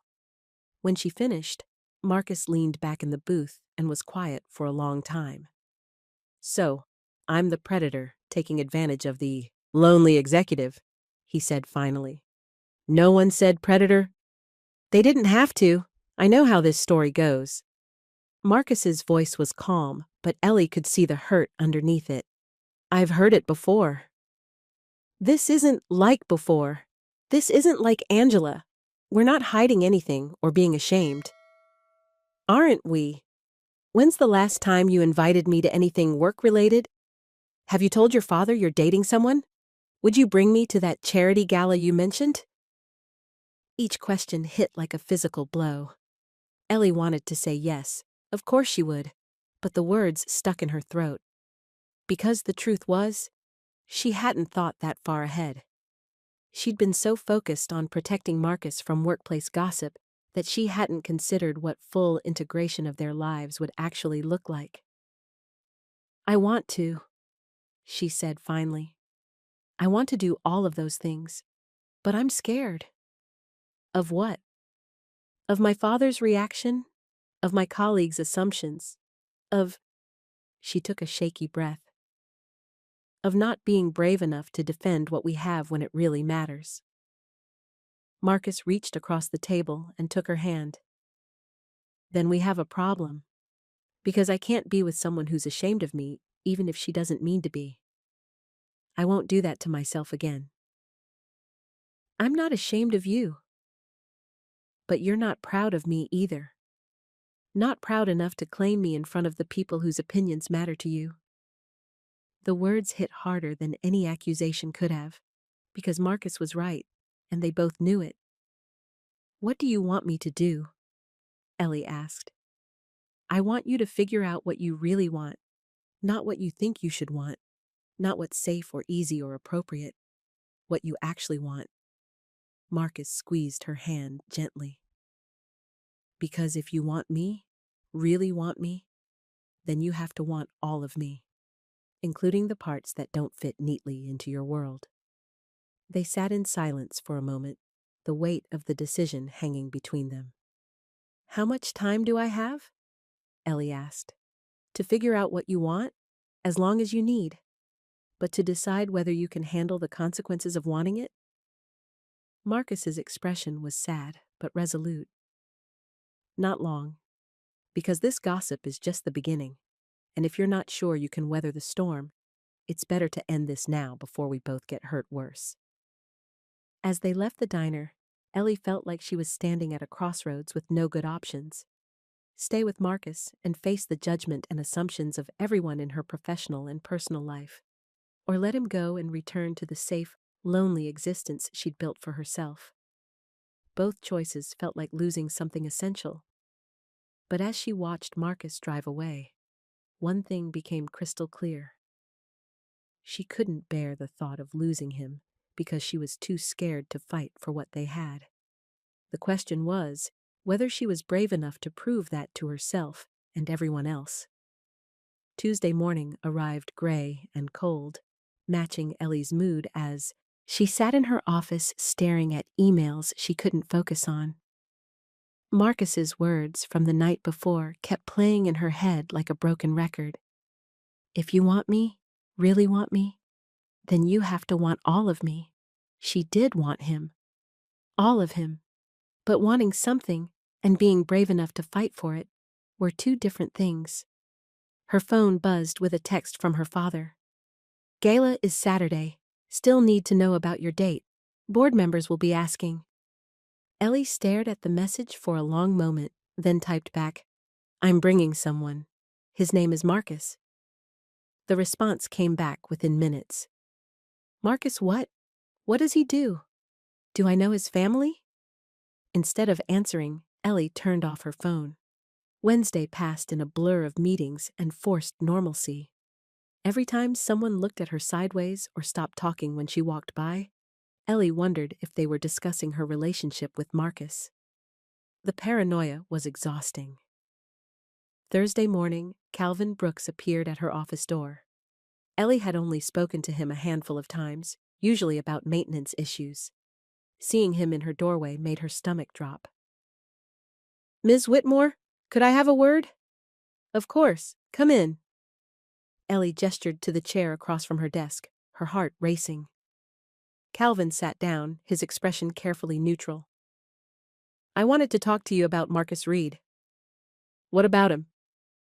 There's been some concern about the nature of your relationship.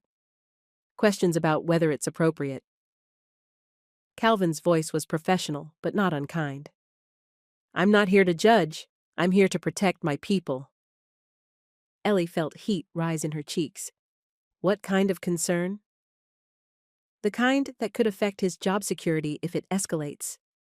The kind that makes people question his professionalism and his motives. Calvin leaned forward slightly. Marcus is a good worker, reliable, honest, respected by his colleagues. I don't want to see him get hurt because of workplace gossip. Neither do I. Ellie's voice was firm. What are you asking me to do? I'm asking you to be careful, to think about what's best for everyone involved. Calvin stood up. Marcus requested reassignment to a different building. I haven't approved it yet, but if things get worse, I might have to. After Calvin left, Ellie felt like she couldn't breathe. Marcus was trying to protect himself the only way he knew how. By running. By removing himself from the situation before it could destroy him. She couldn't let that happen. At lunchtime, Ellie did something she hadn't done in months. She left the building and walked to the small cafe 3 blocks away where she and Marcus had first met outside of work. She ordered a coffee and sat by the window, trying to work up the courage to do what she knew she had to do. She pulled out her phone and called her father. "Eleanor, about time you called me back." Henry Whitmore's voice was sharp with irritation. "I need details about this Marcus person. The Hendersons will want to know about your young man. Dad, I need to tell you something, and I need you to listen without interrupting." "Eleanor." "Please." Ellie's voice was steadier than she felt. "Marcus is someone I care about, someone I'm falling in love with. He's kind and intelligent and hardworking, and he makes me happier than I've been in years." "What does he do?" "He works in building maintenance. He's taking classes to advance his career. He's a good man." Silence stretched across the phone line. When her father spoke again, his voice was cold. "Building maintenance. You're bringing maintenance staff to a charity gala with board members and major donors." "I'm bringing the man I'm dating to an event you invited me to." Ellie's grip tightened on the phone. "If that's a problem, I won't come at all." "Eleanor, be realistic. This isn't about the young man personally. It's about appropriateness. About how it looks." "How what looks? How it looks for your daughter to date someone who works with his hands instead of pushing papers? How it looks for me to choose someone based on who he is instead of what he does? You're being naive. These things matter in our world." "Then maybe I don't want to be in your world anymore." The words came out before Ellie could stop them, but she didn't take them back. Another long silence. When her father spoke, his voice was disappointed, but not entirely surprised. "I see. Well, if that's your decision, then I suppose there's nothing more to discuss." "Dad." But the line had gone dead. Ellie sat in the cafe for another 20 minutes, shaking slightly from adrenaline and grief, and something that might have been relief. She had chosen Marcus over her father's approval. Now, she just had to tell him. Thursday evening, Ellie texted Marcus. "Can we meet tomorrow morning? Before work? I have something to tell you." His response was cautious. "Everything okay?" "Better than okay, I think." "Coffee shop at 8? I'll be there."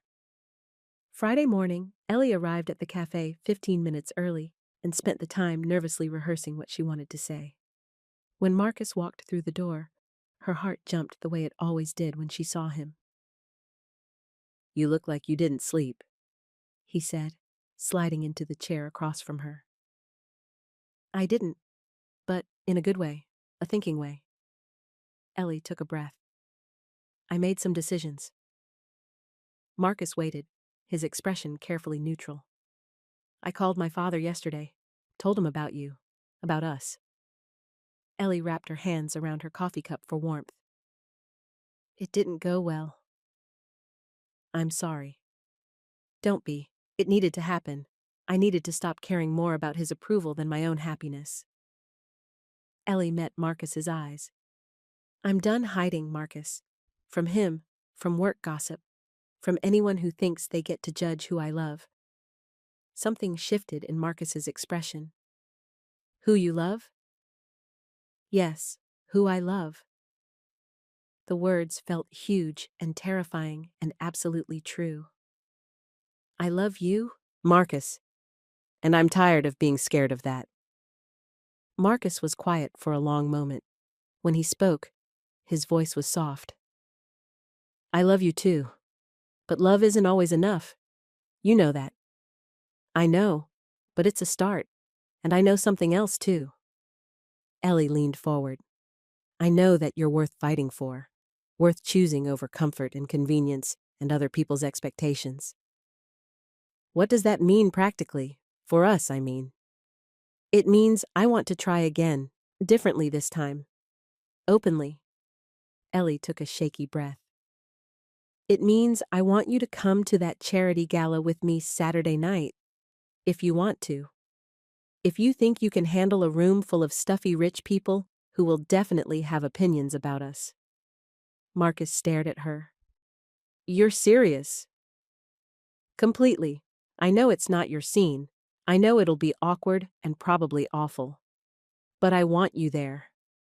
I want to introduce you to people as the man I love, not hide you, or make excuses, or pretend you're just a friend. Ellie. Marcus shook his head slowly. That's a big step. Are you sure you're ready for that? No. I'm not sure about anything except that I'm tired of being afraid. Ellie reached across the table and took his hand. Will you think about it? Marcus squeezed her fingers gently. I don't need to think about it. Yes, I'll go with you. Relief flooded through her. Really? Really. But I don't own a tuxedo, and I'm not pretending to be something I'm not. I don't want you to pretend to be anything. I just want you to be yourself. That's all I've ever wanted. They sat in comfortable silence for a moment, both processing the weight of what they'd just decided. Calvin told me you requested a transfer, Ellie said finally. Marcus nodded. Seemed like the smart thing to do. Distance myself from the situation. And now? Now I think maybe the smart thing is to stop running from situations and start facing them. Marcus smiled. Besides, I like cleaning your floor. You people make interesting messes. Friday afternoon, Ellie knocked on Calvin's office door. When he looked up from his paperwork, his expression was wary. Ms. Whitmore, what can I do for you? I wanted to talk about Marcus's transfer request. Ellie sat down without being invited. I'd like you to deny it. Calvin leaned back in his chair. I see. And why would I do that? Because Marcus is good at his job and likes his job, and transferring him because people can't mind their own business sends the wrong message. Ellie kept her voice steady. It says that workplace gossip is more important than employee performance. And what about the appearance of impropriety? The questions about favoritism? Marcus and I don't work in the same department. I have no influence over his evaluations or his schedule. Our relationship is personal, not professional. Ellie met Calvin's eyes. Unless you're suggesting that employees can't date people who work in the same building? Calvin was quiet for a moment. What exactly are you asking me to do? Treat Marcus the same way you'd treat any other employee. Judge him on his work, not on office gossip. Ellie stood up. And if anyone has a problem with that, they can take it up with me directly. And if this blows up, if it becomes a bigger issue, then I'll deal with it. But Marcus shouldn't have to pay for other people's assumptions. Calvin studied her face for a long moment, then nodded slowly. Okay, I'll deny the transfer request. But if this causes problems for my team, it won't. I promise. Saturday evening arrived faster than Ellie expected. She stood in front of her bathroom mirror, adjusting her dress for the 10th time and trying to calm her nerves. The black cocktail dress was elegant, but not flashy. Professional, but not cold. She hoped it struck the right balance for an evening that felt like walking a tightrope. Her phone buzzed with a text from Marcus. Picking you up in 20 minutes. How fancy is this thing exactly? Very, but you'll be fine. You look good in everything. We'll see about that. When Marcus knocked on her apartment door 20 minutes later, Ellie's breath caught in her throat. He was wearing a dark suit that fit him perfectly, a white shirt, and a tie that brought out his eyes. He looked handsome and confident and completely himself. "Wow," she said. "Borrowed the suit from my brother-in-law. He said I clean up nice." Marcus stepped closer and kissed her softly. "You look beautiful." "Thank you. Are you ready for this?" "No, but I'm ready to be brave with you." The charity gala was being held at the city's most exclusive hotel, in a ballroom that probably cost more to rent than most people made in a year. Crystal chandeliers, marble floors, and the kind of understated luxury that whispered money rather than shouting it. Ellie felt Marcus tense slightly as they walked through the lobby toward the ballroom entrance. "You okay?" she asked quietly. "Just taking it all in. This is a lot." "It is, but remember, most of these people are just as insecure as everyone else. They just have more expensive ways of hiding it." Marcus squeezed her hand. "Thanks. That actually helps." The first hour passed more smoothly than Ellie had dared to hope. They moved through the cocktail reception, making small talk with other attendees, and Marcus charmed everyone he met with his quiet confidence and genuine interest in their conversations. Ellie watched him talk to a retired judge about basketball and a bank president about the challenges of maintaining historic buildings, and felt her heart swell with pride. "Your young man is delightful," Mrs. Henderson whispered to Ellie during a lull in conversation. "Where did you find him?" "We met at work," Ellie said simply. "He's wonderful." It was during dinner that things got complicated. Ellie and Marcus were seated at a table with several board members and their spouses, including the Hendersons and a couple named the Ashfords who had known Ellie's family for decades. "So Marcus," Mrs. Ashford said over the salad course, "Ellie tells us you work in her building. What department are you in?" Ellie felt Marcus go still beside her. This was the moment she'd been dreading. The moment when polite small talk turned into social sorting. "I work in building maintenance," Marcus said calmly. "Facilities management." The conversation around the table went noticeably quiet. Ellie could feel people exchanging glances, recalibrating their understanding of the evening's dynamics. "How interesting," Mrs. Ashford said, her voice carefully neutral. "And what are your plans for advancement in that field?" Before Marcus could answer, Ellie spoke up. "Marcus is taking evening classes to get his building management certification. He's one of the most skilled and dedicated people I know." "I'm sure he is, dear," Mr. Ashford said with a patronizing smile. "It's wonderful that you're helping him with his career development." The implication hung in the air like smoke. Ellie felt her cheeks burn with anger and embarrassment. Not for Marcus, but for the people at this table who couldn't see past their own prejudices. "Actually," Marcus said, his voice steady and proud, "I'm helping myself with my career development. Ellie's helping me remember that education and ambition come in many forms." "Of course," Mrs. Henderson said quickly, clearly trying to smooth over the awkwardness. "That's lovely." But the damage was done. For the rest of dinner, conversation was stilted and forced. People asked Marcus polite questions, but didn't really listen to his answers. They smiled at Ellie with pity in their eyes, as if she'd made some tragic mistake they were too polite to mention directly. By the time dessert was served, Ellie felt like she might explode from frustration and anger.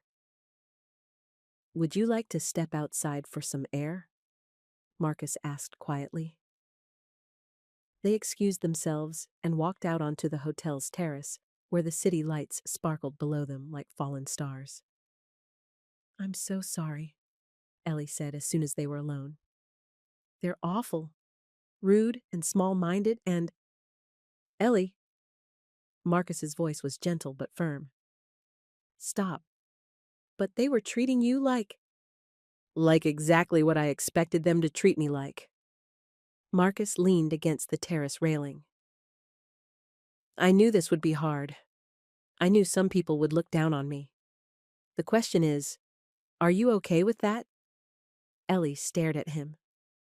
Am I okay with it? Of course I'm not okay with it. I'm furious. Good, because that tells me something important. What? It tells me you see what I see, that their opinions say more about them than they do about me. Marcus reached for her hand. And it tells me you're not ashamed of me, even when other people try to make you feel like you should be. Ellie felt tears prick her eyes. I could never be ashamed of you. If anything, I'm ashamed of them.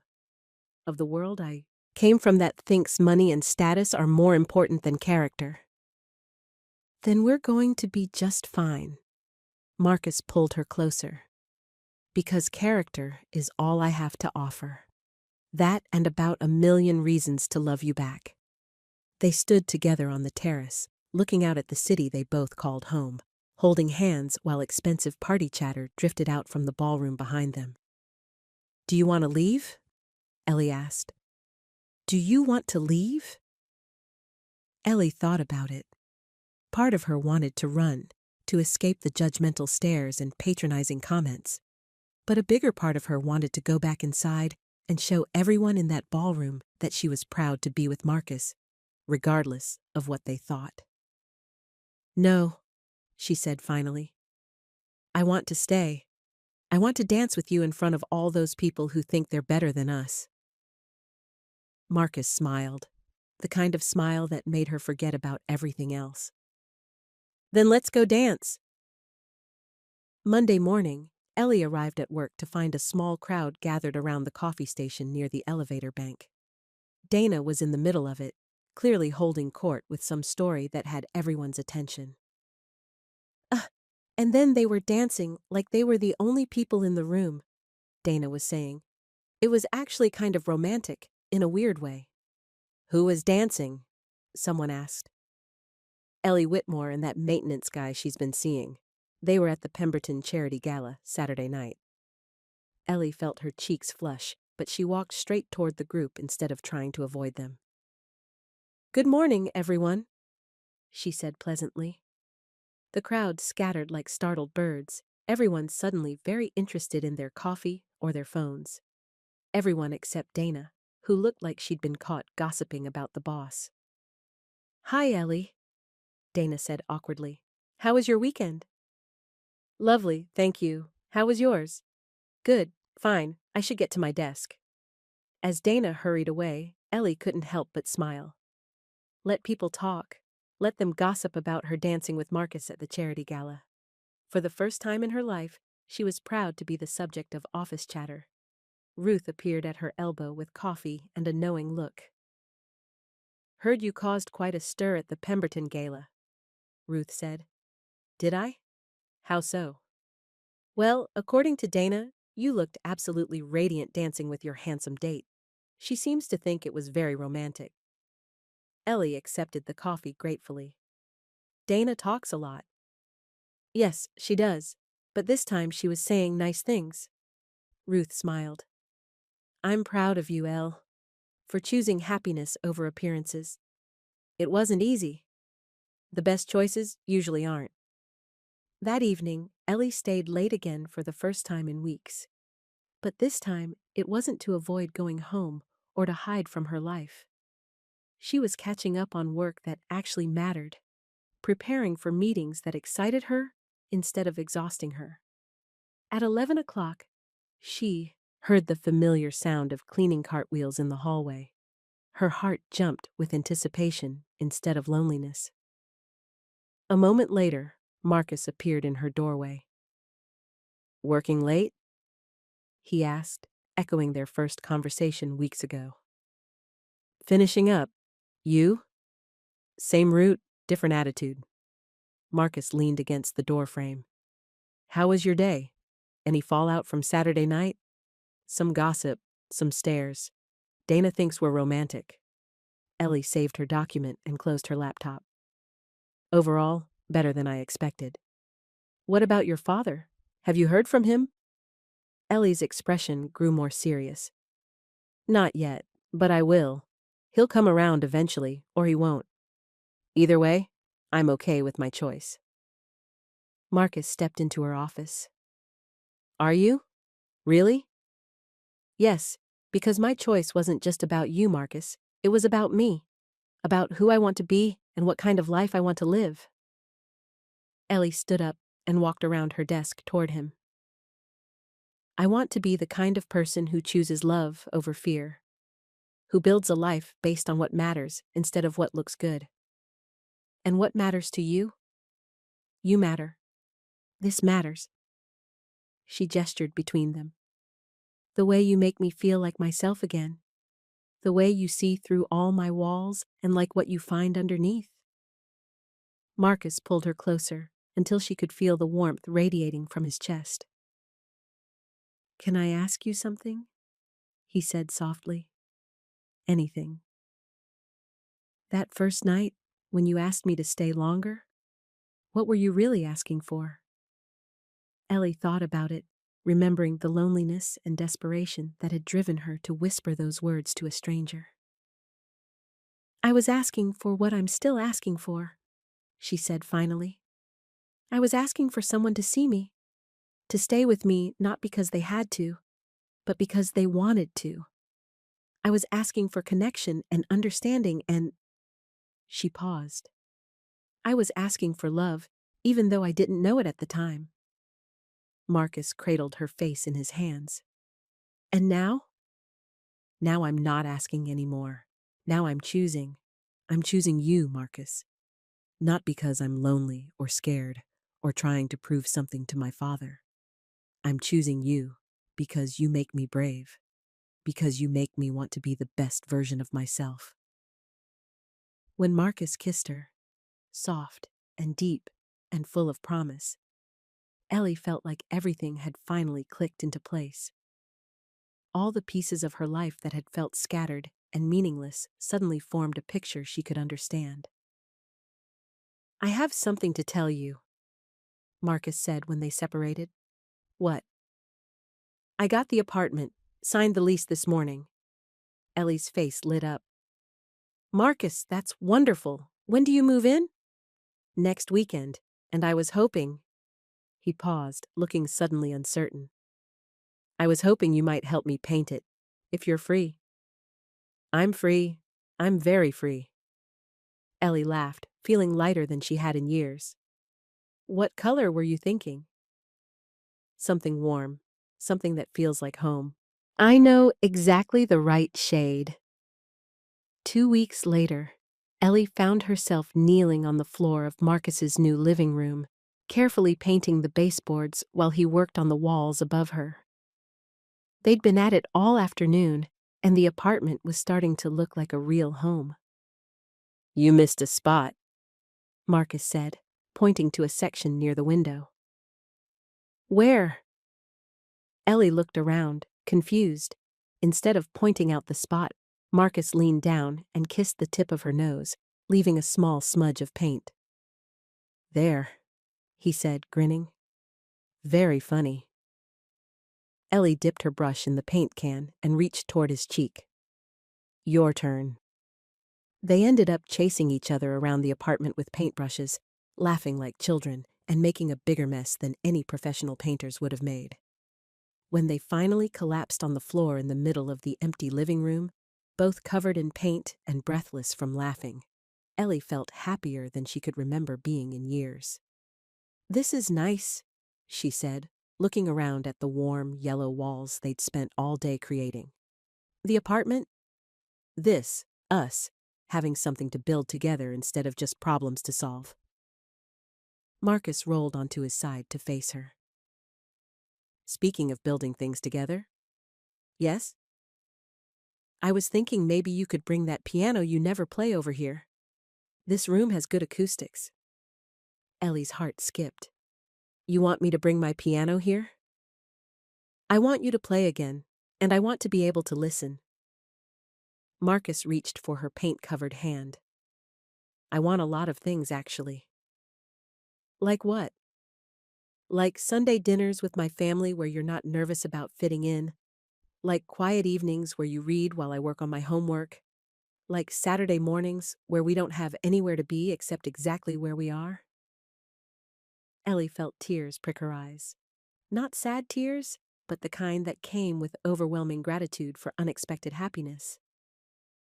I want those things too, she said. Good, because I was also thinking. Marcus paused, looking suddenly nervous.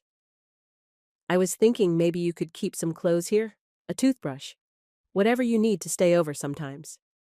Are you asking me to move in with you? I'm asking you to consider it. No pressure, just if you want to, if it feels right. Ellie looked around the sunny apartment with its warm walls and hardwood floors, and the perfect spot by the window where her piano would fit. She thought about her empty apartment across town, with its sterile furniture and silence that felt like loneliness instead of peace. It feels right, she said. It feels very right. 3 months later, on a Saturday morning in February, Ellie woke up to the sound of Marcus making coffee in their kitchen and sunlight streaming through their bedroom window. She could hear him humming softly, the way he did when he thought she was still asleep. She lay in bed for a moment, listening to the domestic sounds of their shared life. Coffee brewing, cabinet doors opening and closing, the newspaper rustling as Marcus spread it out on the kitchen table they'd bought together at a secondhand store. In the living room, her piano sat by the window, sheet music scattered across its surface from the night before, when she'd played for an hour, while Marcus studied for his building management exam. Her fingers were getting stronger again, remembering melodies she'd thought were lost forever. Coffee's ready, Marcus called softly from the kitchen. Coming, Ellie called back, stretching and smiling. As she padded barefoot into the kitchen, Marcus looked up from the newspaper and smiled at her bedhead and the oversized t-shirt she'd stolen from his dresser. Morning, beautiful. Morning yourself? She accepted the coffee mug he handed her and settled into the chair across from him at their small table. What's in the news? Same old stuff. Politics, sports, people complaining about things they could fix if they tried. Marcus folded the paper and focused on her. What do you want to do today? Nothing ambitious. Maybe grocery shopping, definitely laundry. Ellie took a sip of coffee and felt contentment settle in her chest like warm honey. Maybe we could call your sister and see if the girls want to come over for dinner. They'd love that. Maya's been asking when she gets to hear you play piano again. I've been practicing that song she requested, the one from her favorite movie. They sat in comfortable silence for a moment, the kind of quiet that felt full instead of empty. Outside their window, the city was waking up slowly on a Saturday morning, but inside their apartment, time felt suspended in the best possible way. Ellie, Marcus said. That first night, when you asked me to stay longer, do you remember what I said? Ellie thought back to that conversation months ago, when she'd been desperate and lonely and afraid to be alone with herself. You said you could sit in the hallway for a few minutes. You set boundaries. And what did you say when I left? I thanked you? Ellie smiled at the memory. I said thank you for staying. Marcus reached across the table and took her hand. Do you remember what I said when I left you at the gala, after we danced? Ellie shook her head. I said I'm not staying because you're alone. I'm staying because I choose you. Marcus lifted her hand to his lips and kissed her knuckles gently. That's still true. Every day, I choose you. Ellie felt her heart swell with a happiness so complete it almost hurt. Every day, I choose you too, she said. Outside their window, the February sun climbed higher in the sky, warming the city and melting the last of the winter snow. Inside their apartment, surrounded by paint sample cards and half-finished projects and the comfortable clutter of a shared life, Ellie Whitmore and Marcus Reed sat holding hands across a second-hand table, choosing each other one more time. It wasn't the life either of them had planned, but it was exactly the life they both needed. A life built on honest conversation and earned trust, and the radical act of loving someone not despite their differences, but because of the way those differences made them both more whole. A life that began with a whispered question in an empty office building and became something neither of them could have imagined alone. A love story worth fighting for, worth choosing, worth staying for, every single day. 1 year later, Ellie stood in the lobby of their office building, waiting for Marcus to finish his shift. She wasn't working late anymore, hadn't stayed past 7 o'clock in months. These days, she had better things to do with her evenings. Mrs. Park looked up from her security desk with a warm smile. "Waiting for your young man again?" "Every night," Ellie said, and meant it. "That's love," Mrs. Park said approvingly. "The kind that waits and chooses and stays." Through the lobby windows, Ellie could see the city lights beginning to twinkle in the gathering dusk. Soon, Marcus would appear in the elevator, tired from his shift but happy to see her. They'd walk home together to the apartment they'd made beautiful, where dinner was waiting, and her piano sat ready for evening music, and their shared life stretched out before them like an unwritten song. It had taken her 33 years to understand what home could feel like. It wasn't a place or a position or her father's approval. It wasn't safety or success or any of the things she'd spent years chasing. Home was choosing to love someone brave enough to love her back. Home was building something together, one conversation at a time, one choice at a time, one ordinary evening at a time. Home was Marcus Reed saying her name like it mattered. Home was the sound of his key in their lock, his voice calling, "I'm home," to someone who would always be glad he came back. The elevator dinged. Marcus stepped out, spotted her immediately, and smiled the smile that still made her heart skip after all these months. "Ready to go home?" he asked, reaching for her hand. "Always," Ellie said. "I'm always ready to go home with you." And together, they walked out into the night, into their life, into the beautiful, ordinary magic of choosing each other again and again and again.